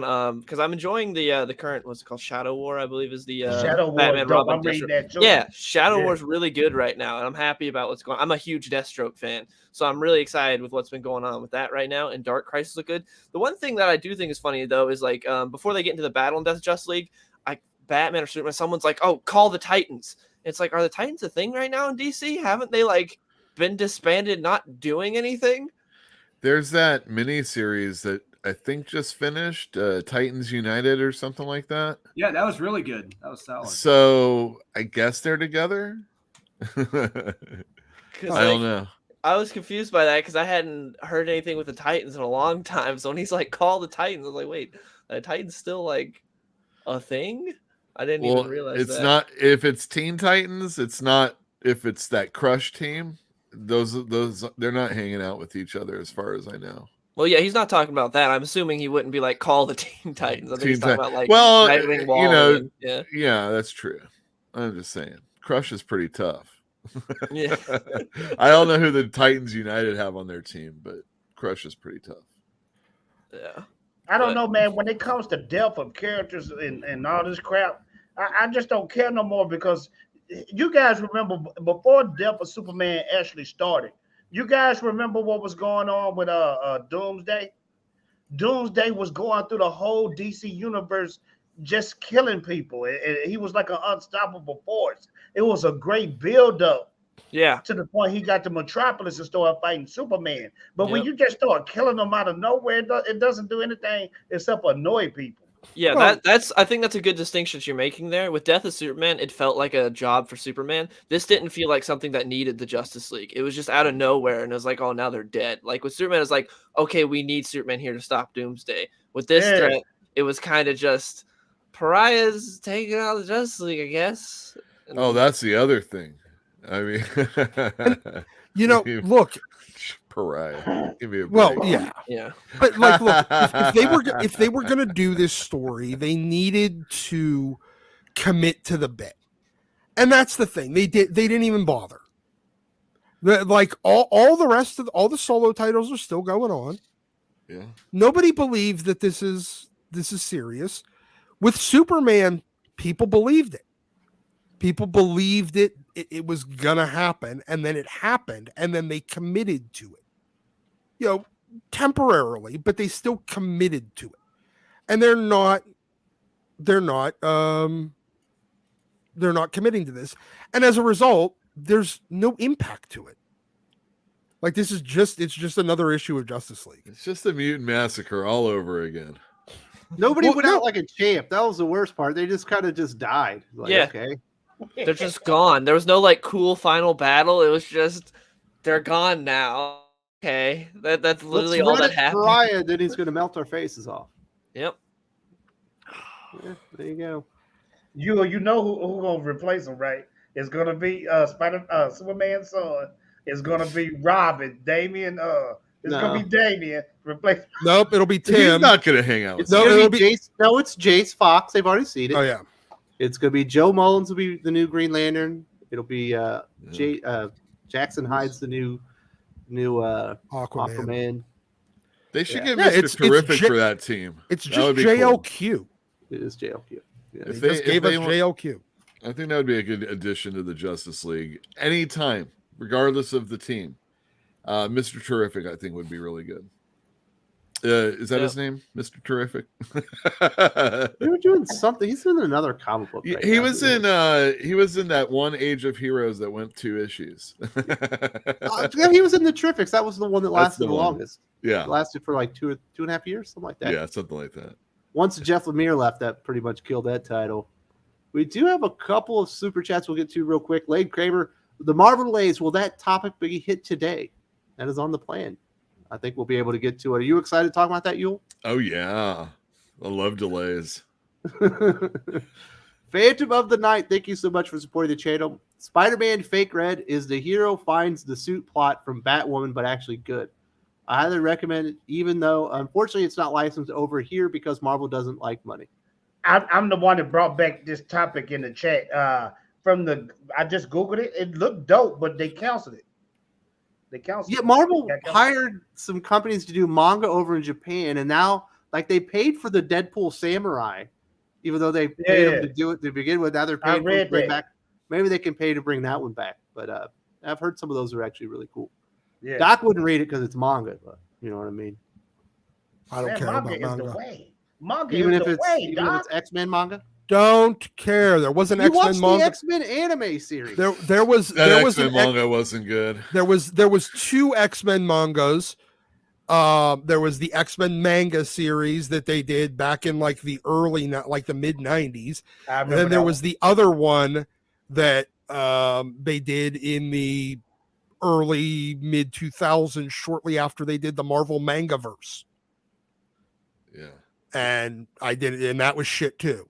Hey, I got that Spider-Man manga verse. I don't care what anybody say. I love that comic book. That's when they that's redesigned Scotty Venom. Young in that, I think.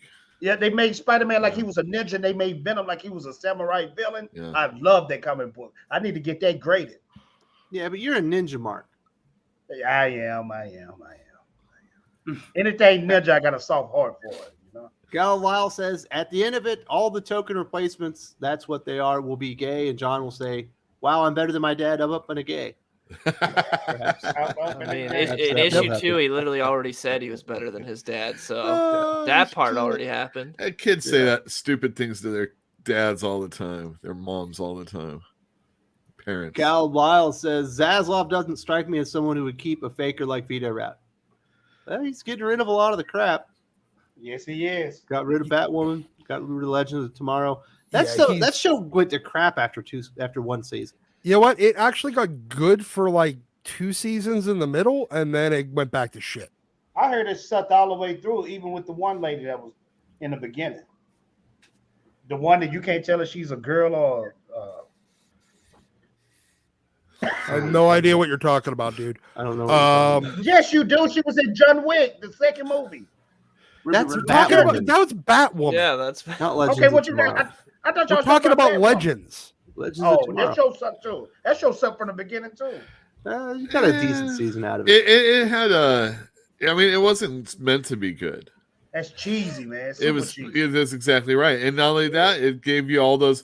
Oh my God, this is the professor when he was young, or stuff like that going on. It was kind of funny.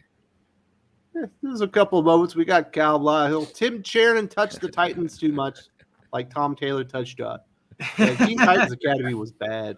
Damn. Teen Titans Academy was the worst shit that I've read that was not written by Tom Taylor or Jason Aaron.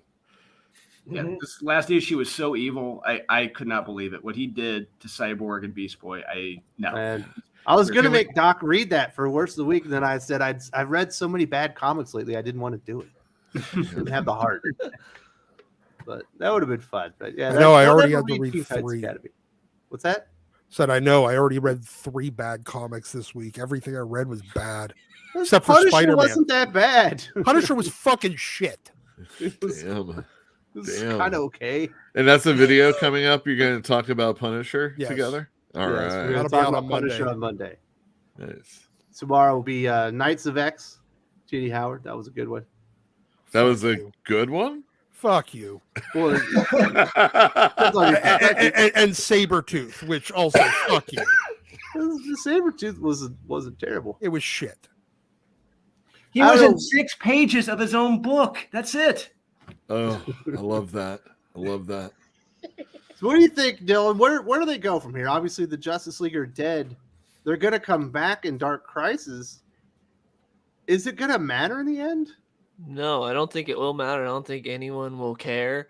No, there was no real build up to this. It was just announced and then it happened. There wasn't really any lead into this event to make you care at all. And then when it happened, it wasn't even done well.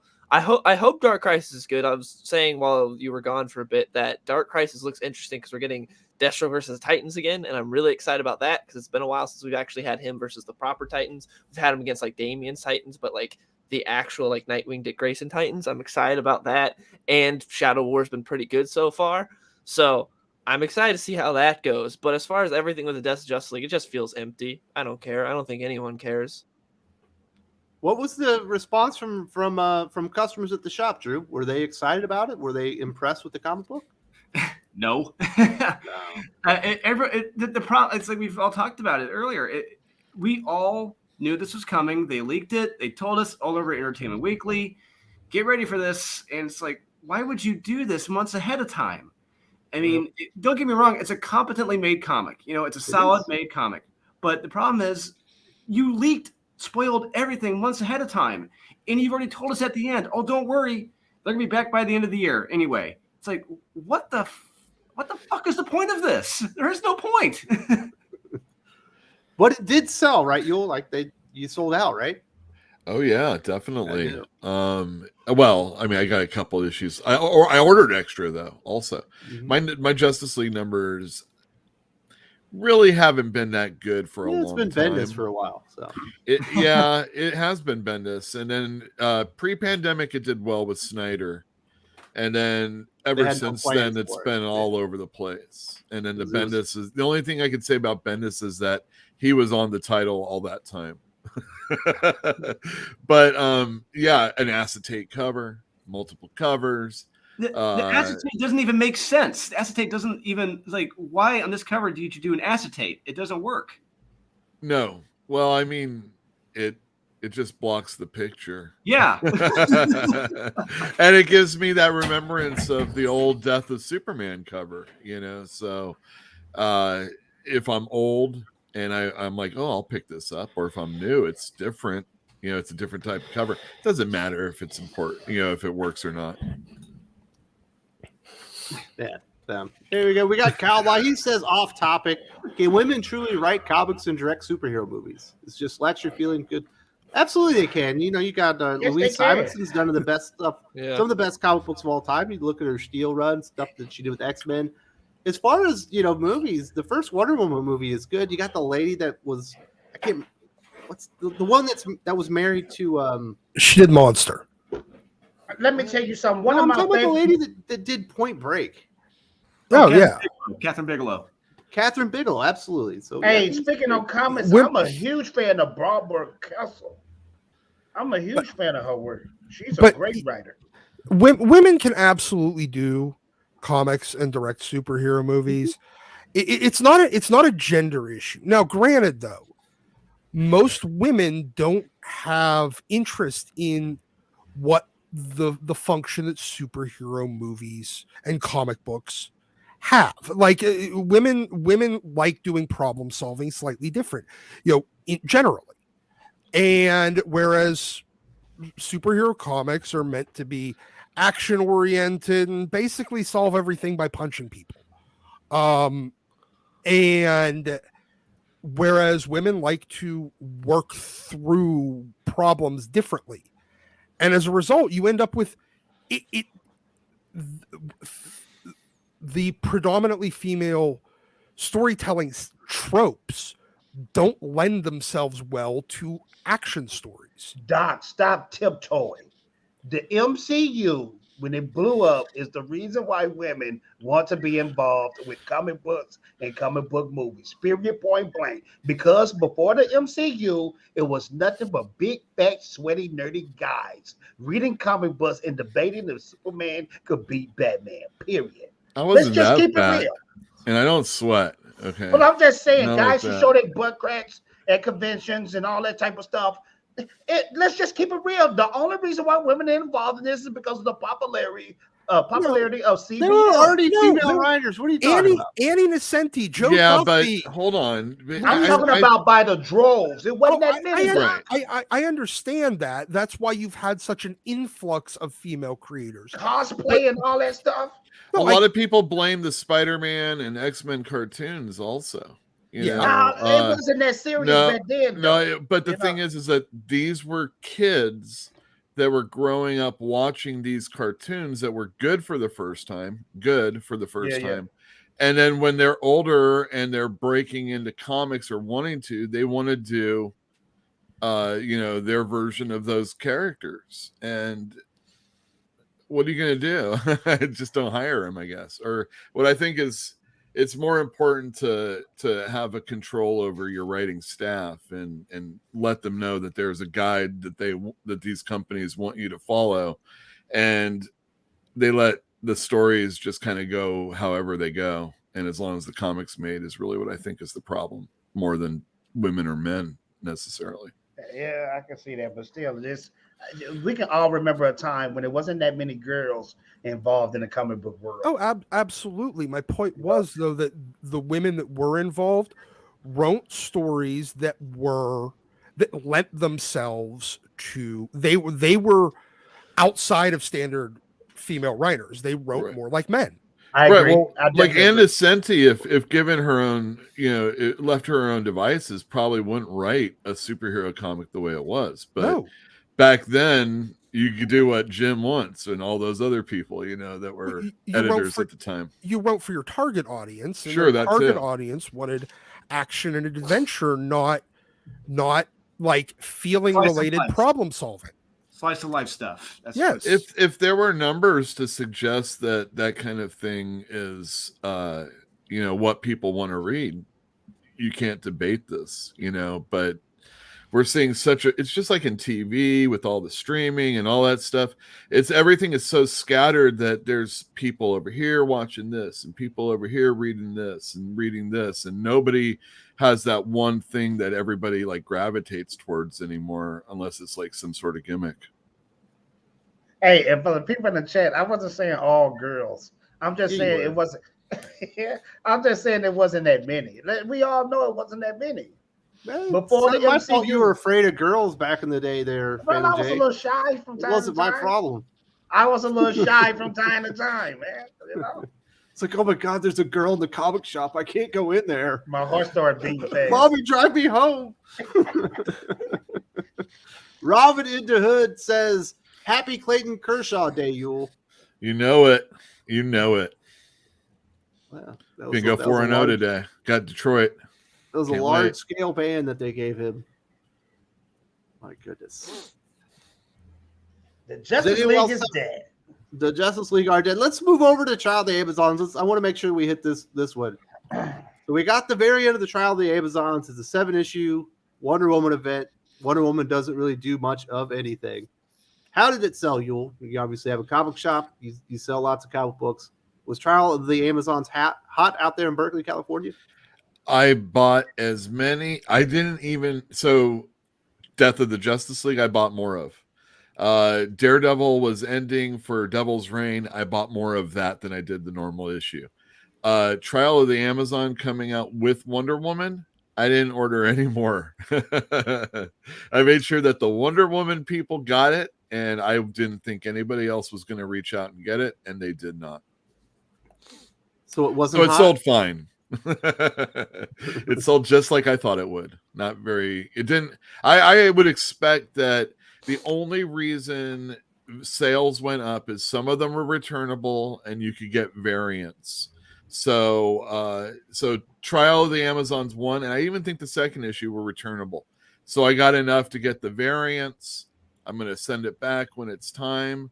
You are not the only one. I've heard that from multiple retailers. That's what you do. I mean, that's like it's basically you're loaning money to the distributor or the company putting out the comics.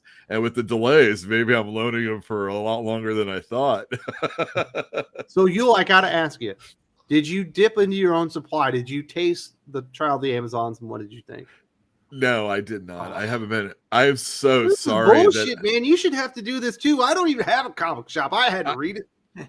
Well, yeah, but I was doing stuff during that time. I was watching the Dodgers game. I didn't have. No, I can listen and I can work at the same time. I've got customers to ring up. I got Trials of the Amazons to try and push.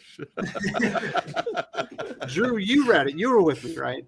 Oh, absolutely. Read it. Yeah, from beginning to end. Yes. Was it worth it? No, not in any way, shape, or form whatsoever.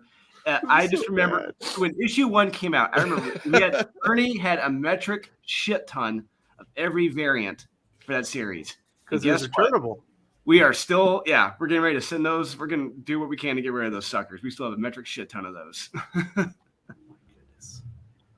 So they set up the big death of the whole thing. You could remove the death; it wouldn't change the story. Nope. There's supposed to be the Trial of the Amazons, which is this big tournament of combat to see who's going to guard Doom's doorway. Never happens. Tournament never happens. And then when the Doom's doorway thing finally presents itself, like you got the big monster shows up, defeated in 6 pages. Yeah, they just sing Kumbaya and it goes away. Yes. This was all an emotional validation series for Nubia. That's all this was. You are stunning and bravest. You are the best. You deserve to be the queen. You're the greatest, bestest queen ever. And guess what? If you love that, or if you didn't get enough of it, you're going to get more of it next week in their Nubia one-shot coming out. Yeah, I got that too. Special is going to be tight. Oh, I already read it. It's something. Should I make Doc read it? Oh, yes, absolutely. Yes, please do. This is me being evil. All right. We do have a couple of super chats. Kenneth Dowling, speaking of Death of the Justice League, he says it wasn't bad. My favorite part was when President Superman and Superman were talking. If the derivatives could work with the Justice League and end the derivatives, have their identities, it would be good. It was really competently put together. Like, there was nothing wrong with it. The art was good and everything. It was just there was no impact to it whatsoever. It was just like, exactly. Yeah. It had good moments. Like I love the Black Adam stuff in it. You know, it's very few, but like Josh Williamson got more right with Black Adam in 4 sentences than Bendis ever did in who knows how many issues of writing them. He got their unique voices back, which was great. Yeah, so there was definitely stuff to like about it. It wasn't terrible. It was just, for something that was supposed to be impactful, it just kind of lacked. I'm all for more President Superman though. I'm more for Captain Carrot. He went out like a chump. Dude, Captain Carrot. They really they gave him the wrestler's treatment. Just jacked him up. Fucking Mustafa Ali, he just went out. Like, what are you, a jobber? We've got the doctor probably out for he's probably out for a smoke break. Says, like the smash button, kids.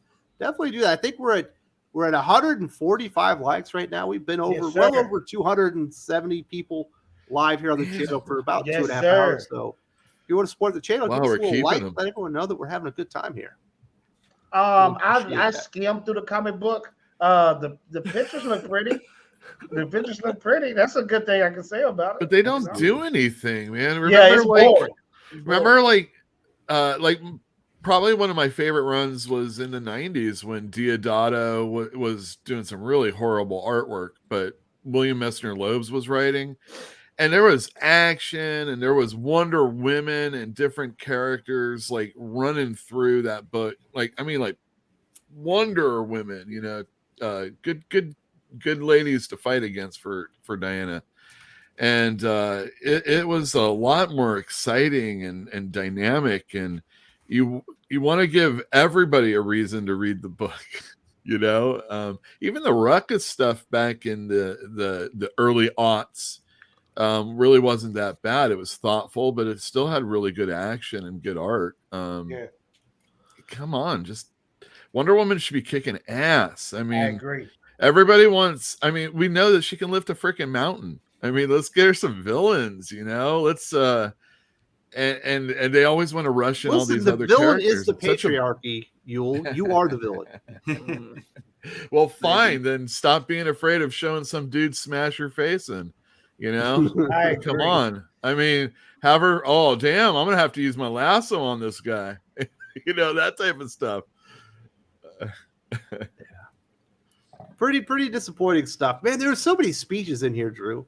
It's just women talking for like 7 issues. It was just lecturing, talking at great lengths, whether you want them to or not. It's ridiculous. Just can someone punch someone? Oh, and the best part in that last issue. The good part? Well, how many hugs were there? Quote unquote, there's a lot of hugs afterwards, but when they're quote unquote fighting the shadow shit demon that's in the people, they're like the oil of chaos. Yeah, the oil of chaos. Yeah, whatever. Yeah, not Venom. Yeah, not Venom.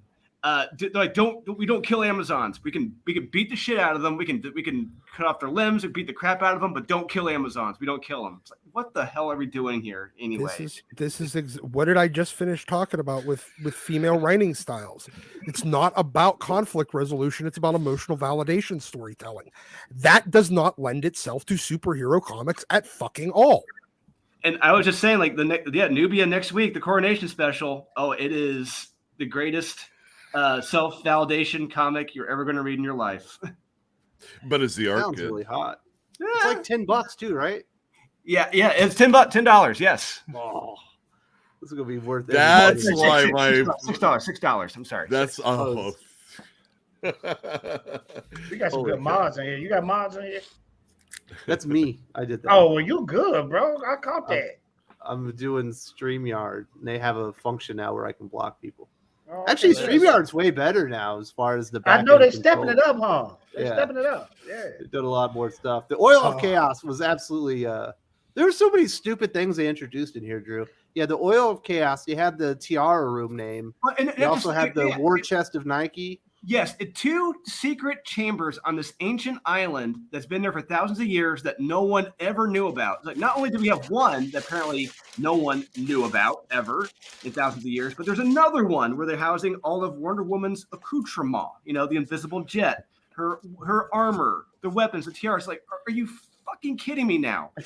These have been here hidden the whole time, and no one just happened to know both of these secret chambers were here? Somebody knew where they were because that's where they imprisoned Artemis. It just none of it makes any sense.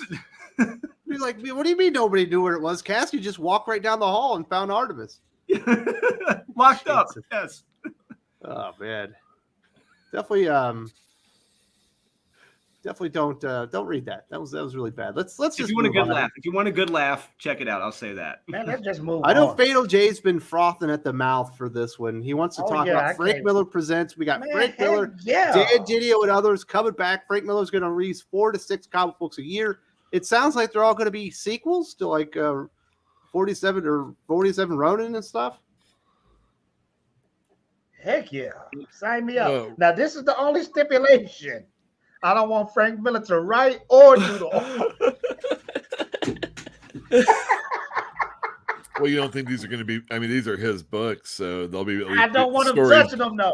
They'll at least be stories based off, written by his premise or something like that. I assume. I just want him to give his advice. I don't want him to write. I don't want him to do none of that. Did you guys ever read Frank Miller's Ronin before? How did that end? It was something. It was something. I'll say that. I can't remember how that ended now. It was all over the place, though. There was a big old explosion, I think. Yeah. Huh. I need to pick it up. I need to read it again. It was good, though. That was a good one. He was doing that like Mobius style. He was going for. Yeah. Miller used to be really good. It used to be, you said it. And no disrespect to the great Frank Miller, because you came up with some dumb stuff. But what was that last book that was just atrocious? Where he did the art for DC? What was that book he was doing? Talking Superman Year One. No, No. it was. Yeah, he Dark wrote that Knight, one, but that was John Romita What, the Dark Jr. Knight Returns 3 or something? Yeah, it was Master Race. He did those little. Yeah. Oh, comic the books Golden in the Child. middle. The Golden Child. Golden Child. Yeah, that's it. Golden Child. I'm not even an artist, and I could have did a better job today. Wow. I'm not trying to go there though. Have 'Cause you, Jay? Come on. Have you seen Frank? Like physical, like seen? No, I'm not joking. The man is so obviously. I ill. know he's sick, but he don't need to be touching the comments. Well, he's frail. I don't know if he's sick anymore. I think he is sick, man. You he can could look at use some Ensure, that's for sure. I think some is wrong, but he just don't need to touch the comments, man, because it takes you out of the story. The art is so bad. No disrespect to Frank Miller, because he's the greatest, one of the greatest of all time. But I'm just saying he need to give the reins to somebody else. I think he should just sit back and say, "Hey, you should do this, you should do that," and it'll be good. Because I'm invested in this little company he's doing. I can't wait to see the Western Sin City. I can't wait to see that. It's gonna Sin be City fun. 18 something. 1858. Yeah. He could script that. He doesn't need to do the art. They could get somebody that's, a competent artist to do it. And I'm sure everybody would jump at the chance to work with the Frank Miller script or something like that. I think he'll have some good art. Honestly, it wouldn't be surprising to see John Romita go over there and work with Klaus Johnson. Oh, that'd be kind of cool. I was thinking Goran Parlov would do a great Western for Frank Miller. I want to see John Romita do Sin City, because all he is the upgraded version of Frank Miller in terms of art. One guy, get Mike Mignola to do that. One guy I could see He's doing the Ronin. doing art again. Rocafort. I can see Kenneth Rocafort doing the Ronin too. That would be a good person. He would be good. Kenneth got that style that I know what you mean. Yeah. I think there's somebody else out there also. Like, man, if you could take the time, that James Stokoe dude would be good for that. Yes, absolutely. There's a few guys like that I would recommend. What y'all think about this comic company? You think it'll blow a lot of people out the water? You think nobody cares? It sounds like it's just a bunch of sequels to Frank Miller's books that people like. Frank Miller dies tomorrow. Where's Frank Miller Presents? Yeah, I just this is Yule.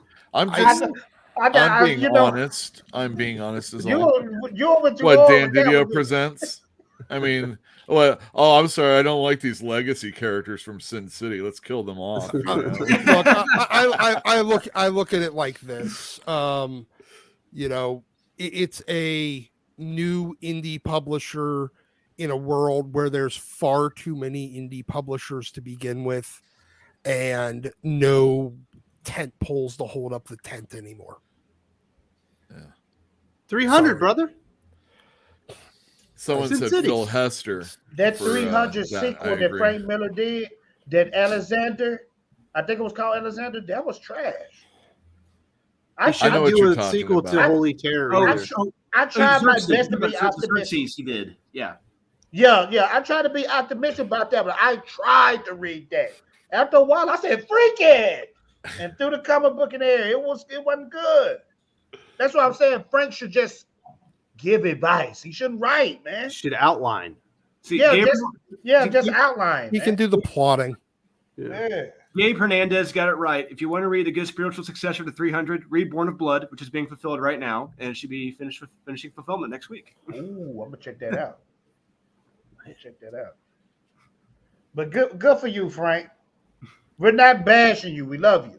Just stay away. What are the chances of Ninja jumping over to Frank Miller Presents or Ninja Blast? First off, I'm about to say, what the freak is a Ninja Jump? That's a video game, man. Maybe. Never. I don't want Frank Miller touching my stuff. Oh, you don't think he can tighten that up? You don't think you can tighten it a little bit more? Did you read Batman All-Star Batman? All-Star Batman Robin's a trip, dude. Did you read that? I want to finish it too. I will be upset if the last two issues or whatever don't get done eventually. Get that going, Jim. Yes. You have nothing else going on. Let's collect that and let's revel in how horrible and re-release the Absolute Edition with the last two issues. Yeah, give me it, man, because as bad as it's going to be, it'll be better than anything else you're going to put out this year. Let's not. Oh, let's not restore the Millerverse. Aren't you curious, Fatal J? What the hell else? No, I'm not curious about seeing that, man. That's trash. That book was horrible, man. I keep telling people, everybody said, no, that's not one of the worst Batman stories ever. Yes, it is. It's top 5 worst Batman stories ever made. You shut your whore mouth too. And you had 2 of the greats on that book, man. How did that work out? I will always love All-Star Crazy Steve. It is Crazy Steve in a bat suit. You exactly right. And it's fucking awesome in how absurd it is. Yep. Jim Lee hasn't illustrated many classics at DC. He's done a lot of work, but he always seemed to get put on odd projects. Hush. You know what I mean? That was Jim Lee's dream. Yeah. Hey, he's got Hush, if you read it, it's not all that good. It's memorable. He's got 3 Jeff Loeb. He's 3 or 4 books that they've released in Absolute Edition, which I didn't say he didn't do a lot of work. He didn't really do any of the classics. I understand, but they consider anything that they're putting in Absolute is generally, at least the publisher considers a classic. Hey, what was that book where Jim Lee ripped off Frank Miller's Sin City? It was dope, though. Like he did the Death Blow. Death Blow. That was a good arty book. And I'm not saying story-wise. Well, he ripped off Frank Miller, but Frank Miller was ripping off a lot of people too. Yeah. I'm just saying. Yeah. Yes.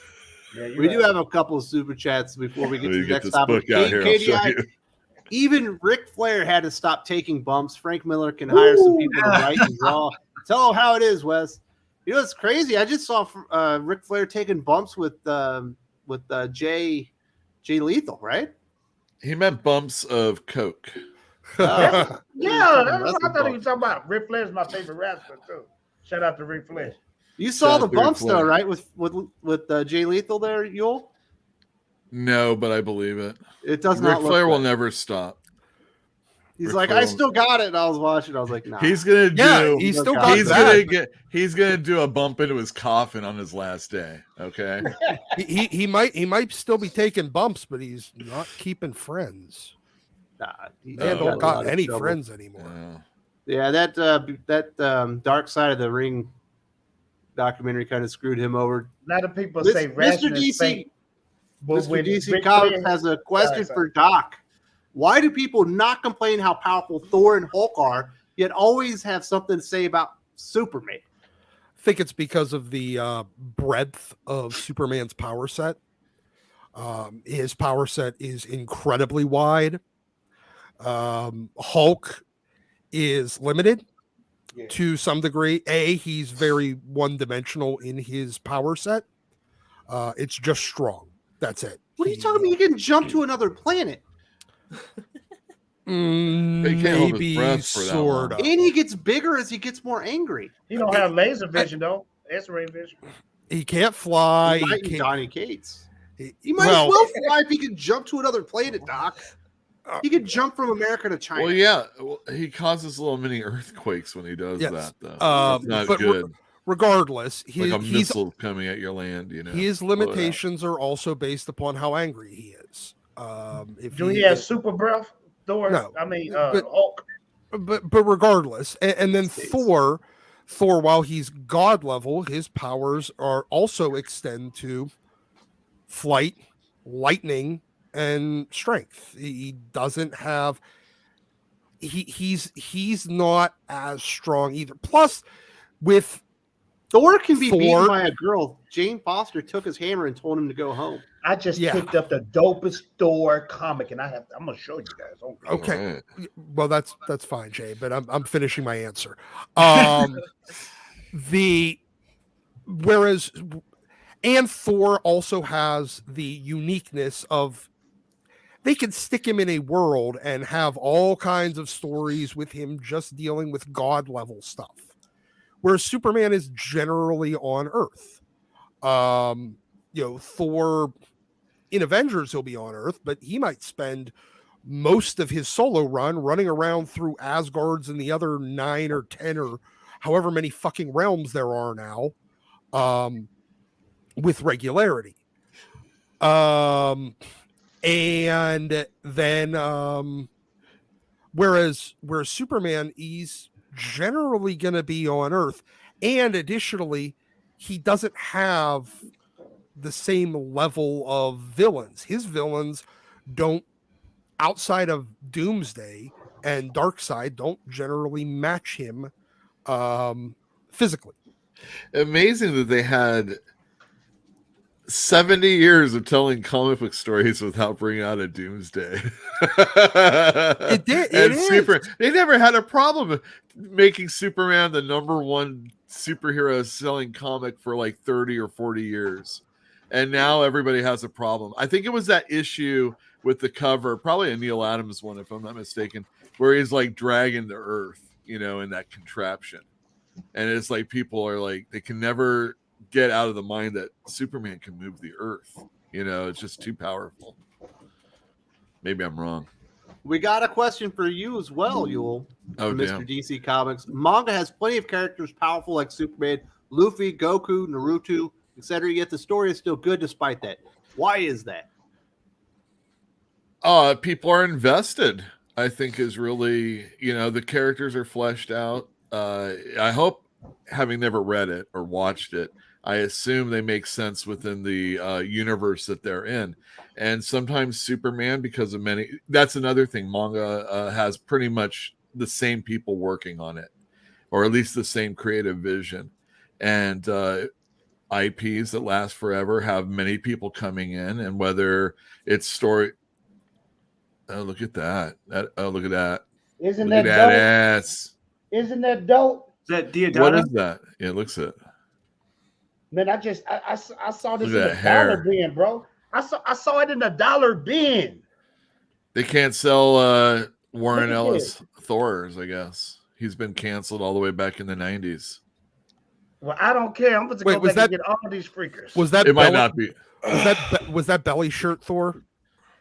I don't know. I think this is the Thor when they was doing Heroes Reborn and they were trying to change up their costumes and stuff. Pre Heroes Reborn. That would have been what issue is it?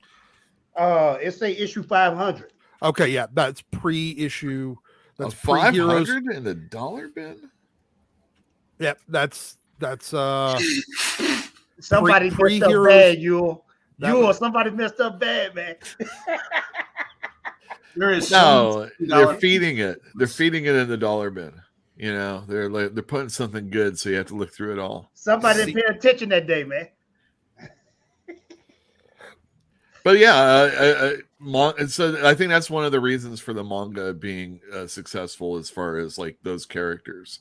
It's not Superman going and being created by different people. It's the same people working on it, so the power set and everything still makes sense in the universe. I'd like to jump in on the Superman topic go real quick. So I think like the big thing with Superman is most people that complain about Superman haven't read Superman comics, because there are a lot, like Superman gets his ass kicked all the time. Like all the time I'll see these complaints about he's overpowered, no one can match him. Literally read John Byrne's run. Every issue he had trouble with Bloodsport, whose like whole thing is just taking weapons from other places and bringing them to him. But other than that, he's a normal guy. Like Superman has trouble all the time. I think it's a misconception from like the movies and the TV shows, especially if you watch the Bruce Timm animated stuff. Anytime he was with Batman, Superman was just made to be an idiot, and Batman was just so much better at everything. I think that damaged Superman in a lot of like the public's eye. But if you read Superman comics, like he makes sense within his own universe, and he has a lot of great villains like Brainiac, Mr. Mxyzptlk, Zod. Like he has a lot of great villains that challenge him. I think it's mainly you see these arguments from people that have seen like one movie or the animated shows and are like, oh yeah, that character sucks. But there are plenty of good Superman comics out there. Just a lot of people don't read them. Plus, when you're anybody going like straight toe to toe with Superman, that's a whole different story. A lot of the best ways, it does take a little bit more creativity to write Superman well, because you have to figure out how to come at him sideways. Well, and that's the thing that John Byrne did. He came in and he immediately started depowering him. And, in some ways he maybe couldn't handle Superman being the way he was also. But even still, like he can't hold his breath, flying in space all the time anymore.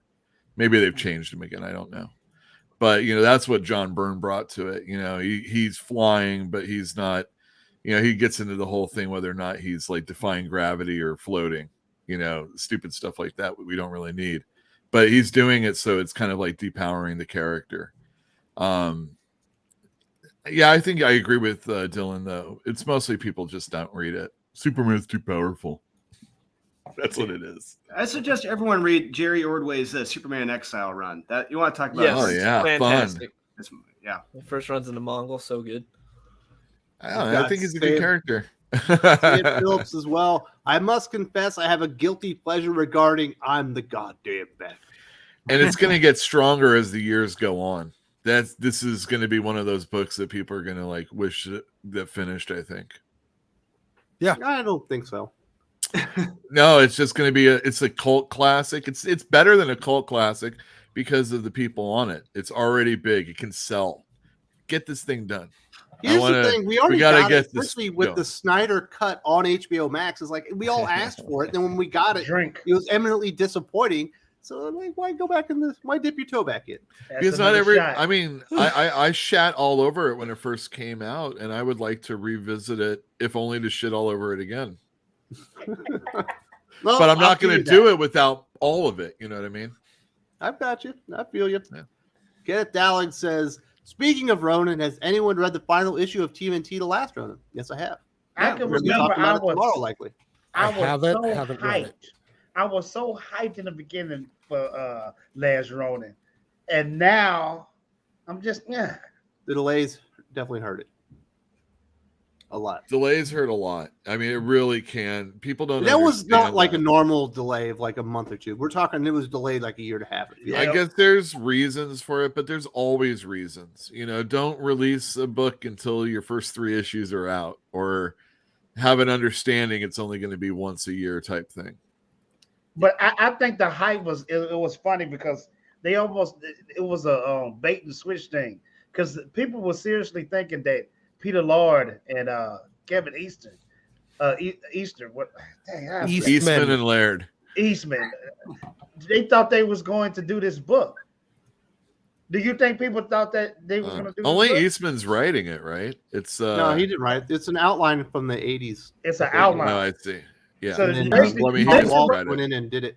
basically what you're saying is they didn't do the book. Dude, they haven't been doing it for years. But I mean, the hype personally, was they around- don't do anything together, really. I don't think. Yeah. But really, that first issue, I can tell you from a retailer, that first issue, holy shit, that I sold got it. like gangbusters. got Even it. to this day, it still I got does. It's ridiculous. If you got those first prints, yeah, you better hold on to those. Yeah, I got the one that it was running out. And number 5 sold really well too. Yeah. I mean, this was such an awesome week for comics if you're like a retailer, because yeah. like Spidey came out, Death of the Justice League, Thor, TMNT, Last Ronin. Yeah. There The was Amazons. nobody was leaving the register without spending 35 minimum, that type of thing. And it was like, wow. But it's like the last few weeks have been so. I'm trying to get this bad boy low. graded. I'm trying to get it graded. Yeah, baby. Nice. But I'm trying to figure it out. Don't try, do. Well, the reason why I'm gonna have to do magazine size graded, because it's not a normal size book. CGC just- does. CGC does. Yeah. Yeah. Oh, okay. It's not a Time Life, dude. And those come back high grades. We got several that came back 9.9s. If you And didn't what- open that, Ooh. Yeah. just don't Very open nice. it.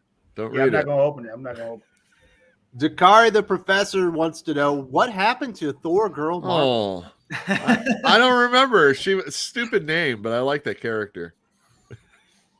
This is a stupid name. Absolutely. It was stupid.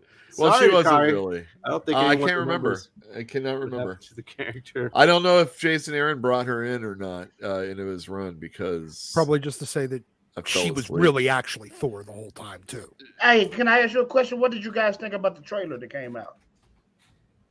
No, fuck that movie. I already did a It video. sucked. I don't like the Thor movies anyway. They're I did a very video about it. not good. but what's her name's like pumping iron. Looks pretty good. I know her arms are really beefy. Yeah. Yep. She knows she has to work those out for that costume. Yeah. Yeah. Kenneth Dowling says, to back up Dylan's point on Superman, it's all about who's writing him. Like any other characters, guys like Byrne, Dan Jurgens, Tomasi, even Roger Stern know how to do a good Superman. Who's the best Superman writer of all times, Dylan?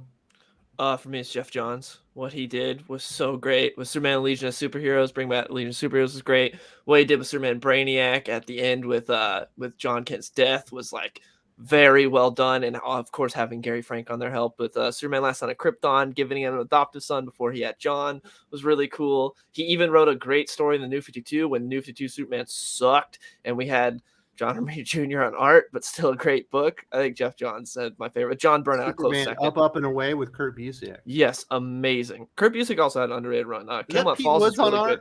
Yes. Yeah.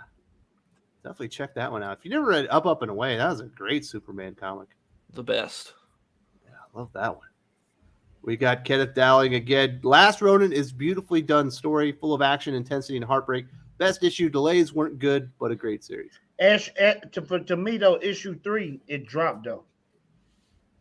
That's just He's talking about the last issue. He's saying it was a good finale. Oh, okay. I had to read that. But it was a well-crafted series. I was all into it, and then it was just like, I haven't seen a Last Ronin comic in 7 months. Yep. Yeah. What happened to it? What was up with delays, though? They because I know at first it was the numbers, right? The printing.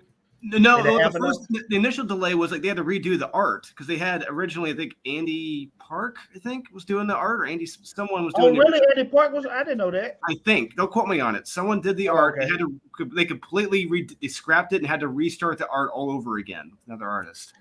Hey, respect to Andy Park though, man, because he went from like a cartoony style to a realistic, like painting type style, like. I've never seen a transition like that in comics ever.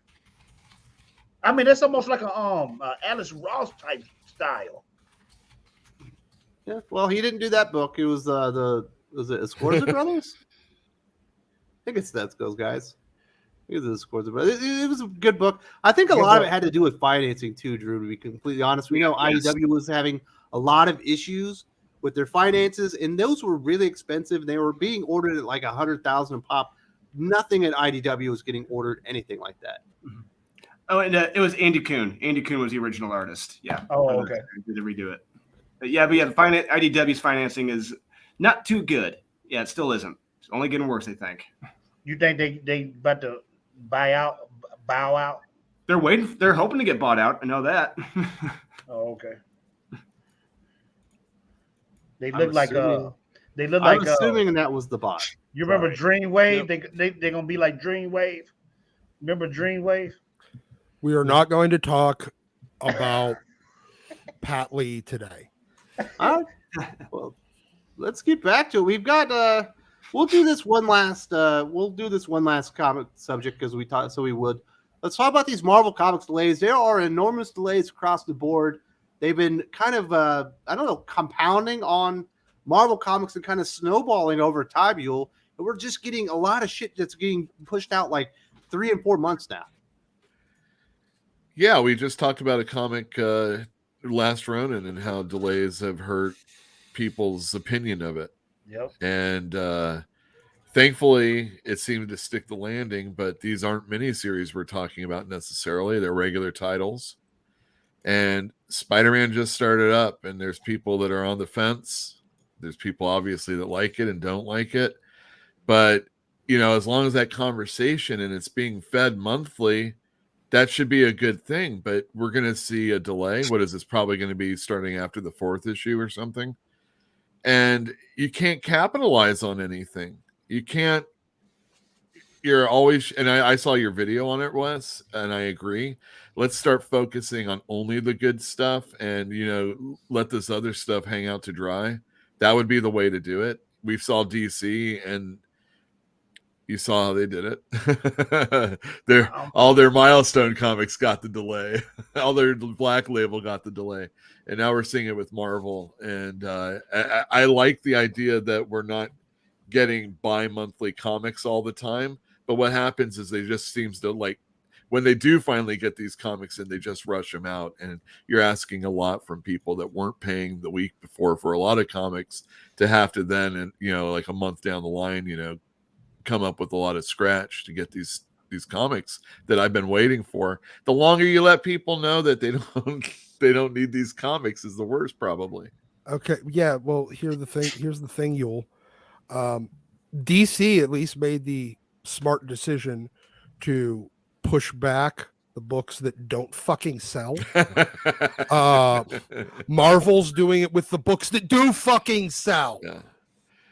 And they're letting the shit books that nobody buys hit regular. Good fucking job. That's brilliant coordination. Right. Well, man, they used to have file. I mean, I don't know if we would even accept it as fans these days, but when they would have comics and hidden behind the scenes that might never get printed but can for that one day. Yeah. They, all the, I forget what they call them, like file inventory comics. Yeah, exactly. And we don't have that anymore. We don't do that. I mean, Marvel at one time would have reprinted a comic in Spider-Man. No, what I mean sons of bitches. What I mean is if they're running into, if it's printer distribution, whatever, delays.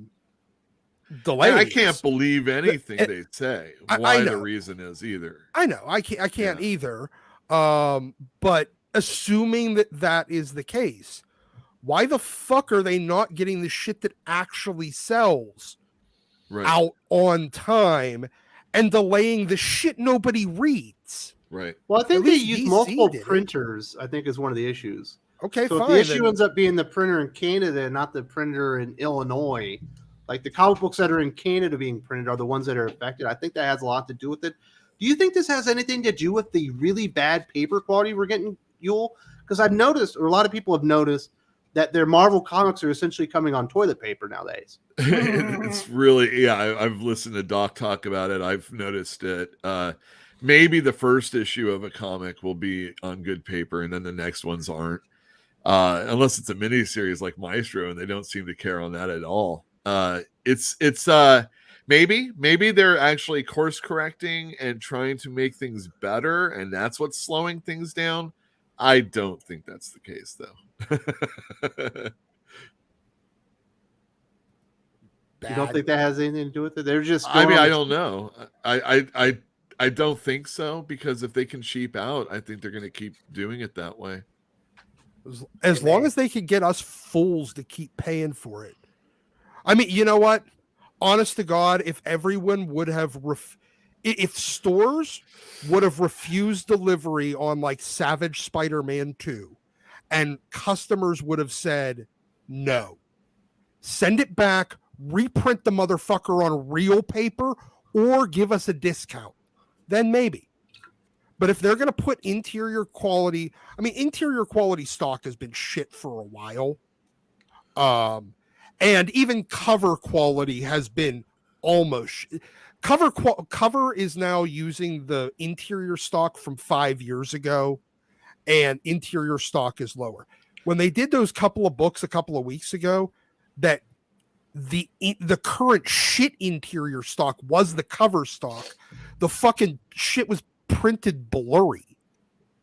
Oh, that Spider-Man issue was blurry, right? Yeah. I thought that was effect, and I wasn't sure. No. The Spider-Man issue was blurry. So was the Maestro issue. Huh. It had a blurry cover too. It wasn't as bad.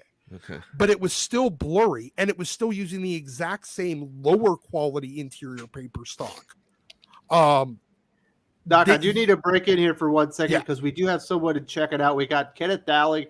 He says, Batman Beyond the White Knight, best series out there right now. Have a good one, fellas. Peter Parker is not a jerk piece. I'm going to check that out. Kenneth, it was good to see you, buddy. Kenneth, thank you for coming. I'm going to check that out. I almost picked that up.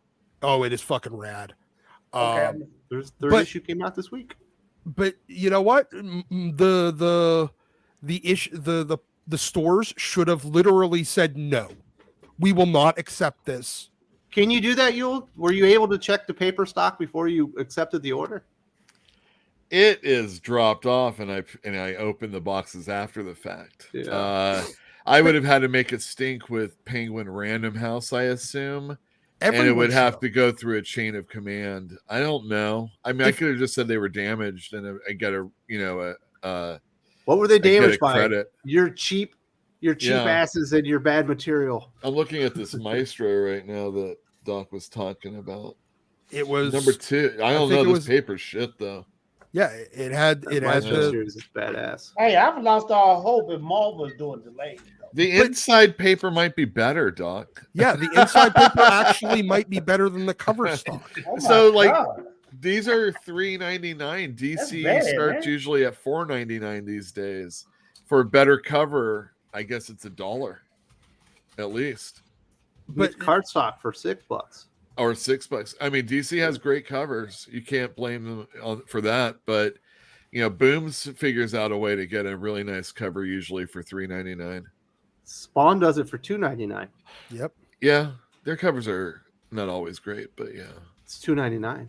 It's $2.99 though. Yeah, exactly. But had all the vendors, all of the retailers out there just universally got together and decided, no, that'll never happen. I mean, it can never happen. There is no these retailers. Let me tell you.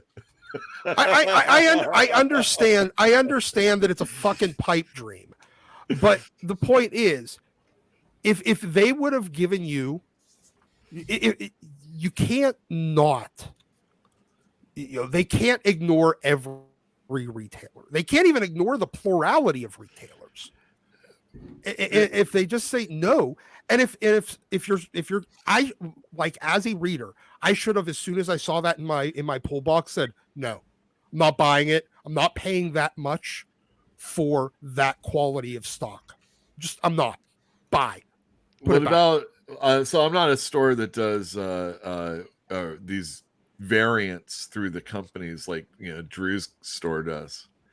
But if you were to buy, the ability to get a cover with your store on it, do they still use the same shitty paper or is it different? Do you get to control any of that in any way if you're there, Drew? Not exactly. No, but fortunately, the ones we do get, they're on a higher quality paper. DC's, for example, high quality paper. They're amazing. Marvel, no, they're still shit paper. We still get damages. It pisses us off a lot. So if I get your Marvel exclusive and they're using crummy paper for the cover, yours is probably going to be crummy paper too. Absolutely. Yes, absolutely. Wow. Okay.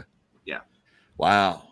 I wonder, I guess maybe and as far as like the thinness of one cover and another one coming in not so bad, maybe it is, due to where it's being printed. Maybe Canada's the thin ones and America's not, or vice versa. But Mr. DC Comics wants to know, Yule Carter, what do you think about World's Finest? That's a very fun book. A good art too. Dan Mora is excellent. Absolutely. Dylan, what do you think about World's Finest? I read the first issue and it was all right, but man, Dan Mora is so good. Like his Robin is perfect. You didn't read issue number 2? No, I have not. Oh, it's so good. Yeah, but Dan Mora just amazing. Drew, I know you and I both recommended it. What do you say, Fatal J? Do you like World's Finest? Yes, I checked out issue 1. I enjoyed it. I am a Dan Mora fanatic. I believe this guy in the future is going to be one of those big names that we love to read and respect. All right, Jock, let's bring it down. What do you think about Mark Waid on World's You could Finest? not pay me to buy a Mark Waid comic book. Put a gun to my fucking head, I'll tell you to pull the trigger. What if it was the best X-Men comic in the I don't history give of a the world? shit. Jeez. I don't give a shit. You can't pay me to read a Mark Waid comic. Fuck that. Take pictures of your. Never mind. Your junk or something. No. Fuck that guy. He's the biggest piece of shit on this in this industry. I don't know. I've heard stories. I've heard there's some other guys that are. But worse. he's got talent at least. There's been a couple of murders in there. There's like some sexual assault guys. I think they're probably worse. Yeah. Ask Eddie about Devin Bergod's is Grayson. worse. Devin Grayson. I don't know. Ask about Devin Grayson. Go fuck Mark Waid. What's his girlfriend? Okay, we'll go with that one. Yeah. Well, sure. she's not naming names, so right? She's not saying anything. It felt like weird. If he was getting his friend a job. Yeah. Yeah, that's it. That we'll go with that. There are a lot of jobs going on. Yeah. There's a lot of jobs. Whatever. It's time to end the show. I can already see this is going to go nowhere good. Let's talk about some comic book recommendations. What do you recommend this week? I'm gonna recommend a manga for Carrie. Nerdy Girl Creates, right? Is that her channel? Mm-hmm. And it'll be on after this one, probably. Shout out to Nerdy Girl. Normally, she has a stream that starts about 30 minutes after this stream on Nerdy Girl Creates. See if she'll talk about Cat Gamer, a manga that came out this week. Not young Dick woman, Island or whatever that was, Dick Fight Island. No. This is about a young woman that works for a company, and she keeps to herself, and she goes home and prepares a good meal so she can sit down and play video games all night. And she's, talking about how women write compared to men for superhero books. She's like one of those gamers that goes and has to collect everything and be 100% finding stuff on her missions. So she really gets into it. And the next day at work, there's a stray cat, and she's not a joiner in anything outside of work. And she says, I'll take the cat. And now she has a cat she's living with while she wants to play video games. Cat Gamer. Check that out. Anime and manga is the best, man. Yeah. And Spider-Man 1. Doc, you're going to have to get with the program.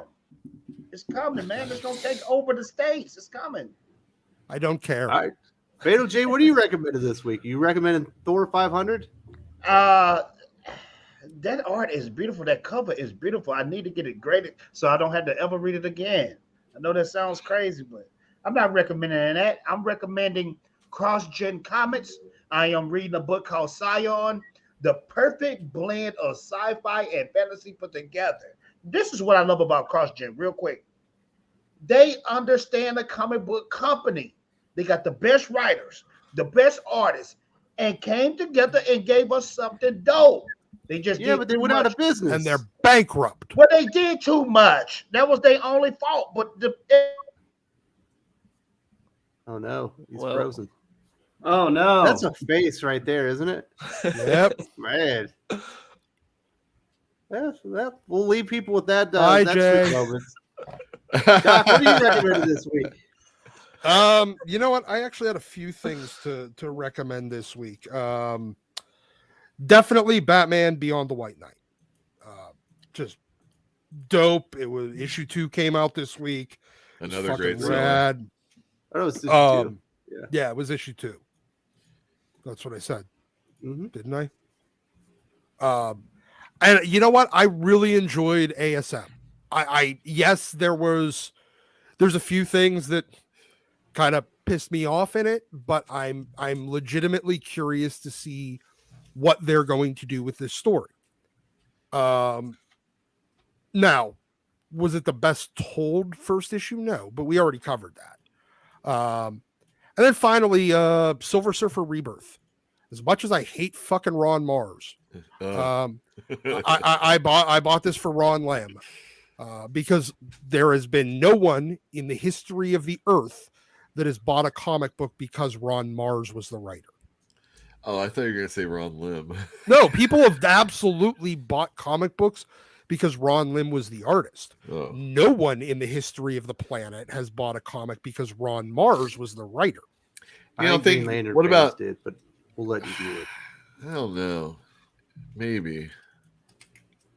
I have to think about that one. All right, so Silver Surfer Rebirth. We got Spider-Man, Batman Beyond the White Knight. You got any other recommendations, Doc? No, actually, I'm gonna stick with those. Yeah, that was I read Thor 24, but it was just. I think I'm done with Thor. I think I'm. What? No, you got to wait till at least the Banner War is over. Banner War, then I'm done. Banner War. Yeah, I'll see how that goes, and I may be done with Hulk at that time too. Me too. That's my plan right now. What happened there, Fatal J? You paused out in your O face. I got too excited and hit the webcam thing, and I forgot what was I talking about. Oh, I just want to say, your time is gone. Oh, sir. my time is over. Okay, yeah, we're moving on. CrossGen, greatest comic book company of all times. We got the gist. Okay, cool. But we saw your O face. It wasn't pretty. I know y'all probably gonna clip that later on. So I'm used to being humiliated by you, man. I'm used to it. You do your own work on that yourself. I just highlight what you actually say. Who else we got? We got Dylan, the real comic book gamer. You got anything coming up on the channel people need to know about? I'm working on some stuff. I'm working on a video about how Superman's been after Bendis and also what's going on with Nightwing and Tom Taylor. So those will Nothing hopefully... is going on with Nightwing and Tom Taylor. Yeah, that's the Are they hooking up? Is that what's going on? No, he just sits there. He writes at a Bendis pace. We've been idle for a year. Since issue 77 or 78, which is like the second issue in his Nightwing run, he introduced this dude that's like ripping out people's hearts. And it's like, oh, interesting mystery. Nothing's been done with that character. Dylan, it's been taking me almost a whole year to read the first Powers issue. I'm serious because there's so many balloons to read, man. That's how Bendis is. The storytelling, it takes forever. But I have been reading some good comics lately. Well, like this past week, I got some recommendations. Action Comics 1042 was amazing. Action Comics is so good right now. As much as Superman Son of Kal-El sucks, Action Comics is great. This is part 7 of the World Saga. If you're not reading that, you should be. Like the arc that he's going through right now is amazing. Also, you get to see him beat the crap out of OMAC. It's so good. Gunslinger Spawn is really good. It's just a fun book. Brett Booth is doing the pencils on that, and it just looks amazing. Also, it's only $3, which is nice compared to like buying a lot of $5 comic books. So yeah, it's about like the Old West Spawn being in modern times right now, and he's severely underpowered but very scrappy. It's a lot of fun. Shadow War is pretty good. I like what's going on with Shadow War. That's going on in Batman, Deathstroke Incorporated, and Robin. So Shadow War is worth picking up. The 4th volume of Reckless just came out, which is Ed Brubaker and Sean Phillips' book. It's a crime noir book like that's about like a private eye in the 80s and 90s, and it's so good. Like every single volume has been great. And then I guess finally, if you don't have too much Batman fatigue, Batman the Night, the Zarsky Origin Batman book's pretty solid. Absolutely. Real Fatal quick, J, I forgot. God damn it, Fatal J. Do you have anything coming out on your channel? Do you have any videos coming out that people should know about? I'm anything hot with Lord of the Rings? Today is the only day that I get the rest. So I'm gonna be a lazy freak. I'm not dropping no videos. I'm just gonna lay in my bed, eat pizza, watch some finish Cobra Kai. I'm not doing nothing. I might drop a video Sunday night or Monday morning. It'll be around that time, but I'm not doing nothing. I'm a lazy freaker. I don't want to make no videos. I just want to watch TV and eat. So you should Twitch that, man. People would like to. I thought about doing that, just doing a stream where people watch me eat and watch TV. Yeah. Then I thought about doing a boo-boo stream where people watch me on the toilet boo-boy. Nope. It needs to be on Pornhub. Yo, do you have anything going on with your Fantastic Comics channel? I know you normally do some stuff on Mondays. Tuesday, I do a live show Tuesday talking about books that are coming out on Wednesday. It's 8:00 on the West Coast. Thank you. Fantastic Comics. Definitely check that out. We've got Dylan Lindsay. Sadly, I missed today's show, but I love the channel. Keep up the great work. Well, thank you so much. Hopefully you get to watch the replay. We don't make fun of Fatal J too much, but he does make himself kind of look. Yeah, but you did bring up Snyder. I did not bring Snyder up. Yeah, I'm just twisting your nipple. It's real crap. It's replay worthy. It's absolutely replay worthy. I hope you enjoy that, and hopefully you can catch us live next week. Drew, obviously, you and I are going to talk about our favorite comic books tomorrow right here on the channel. Are we doing 11 comics this week?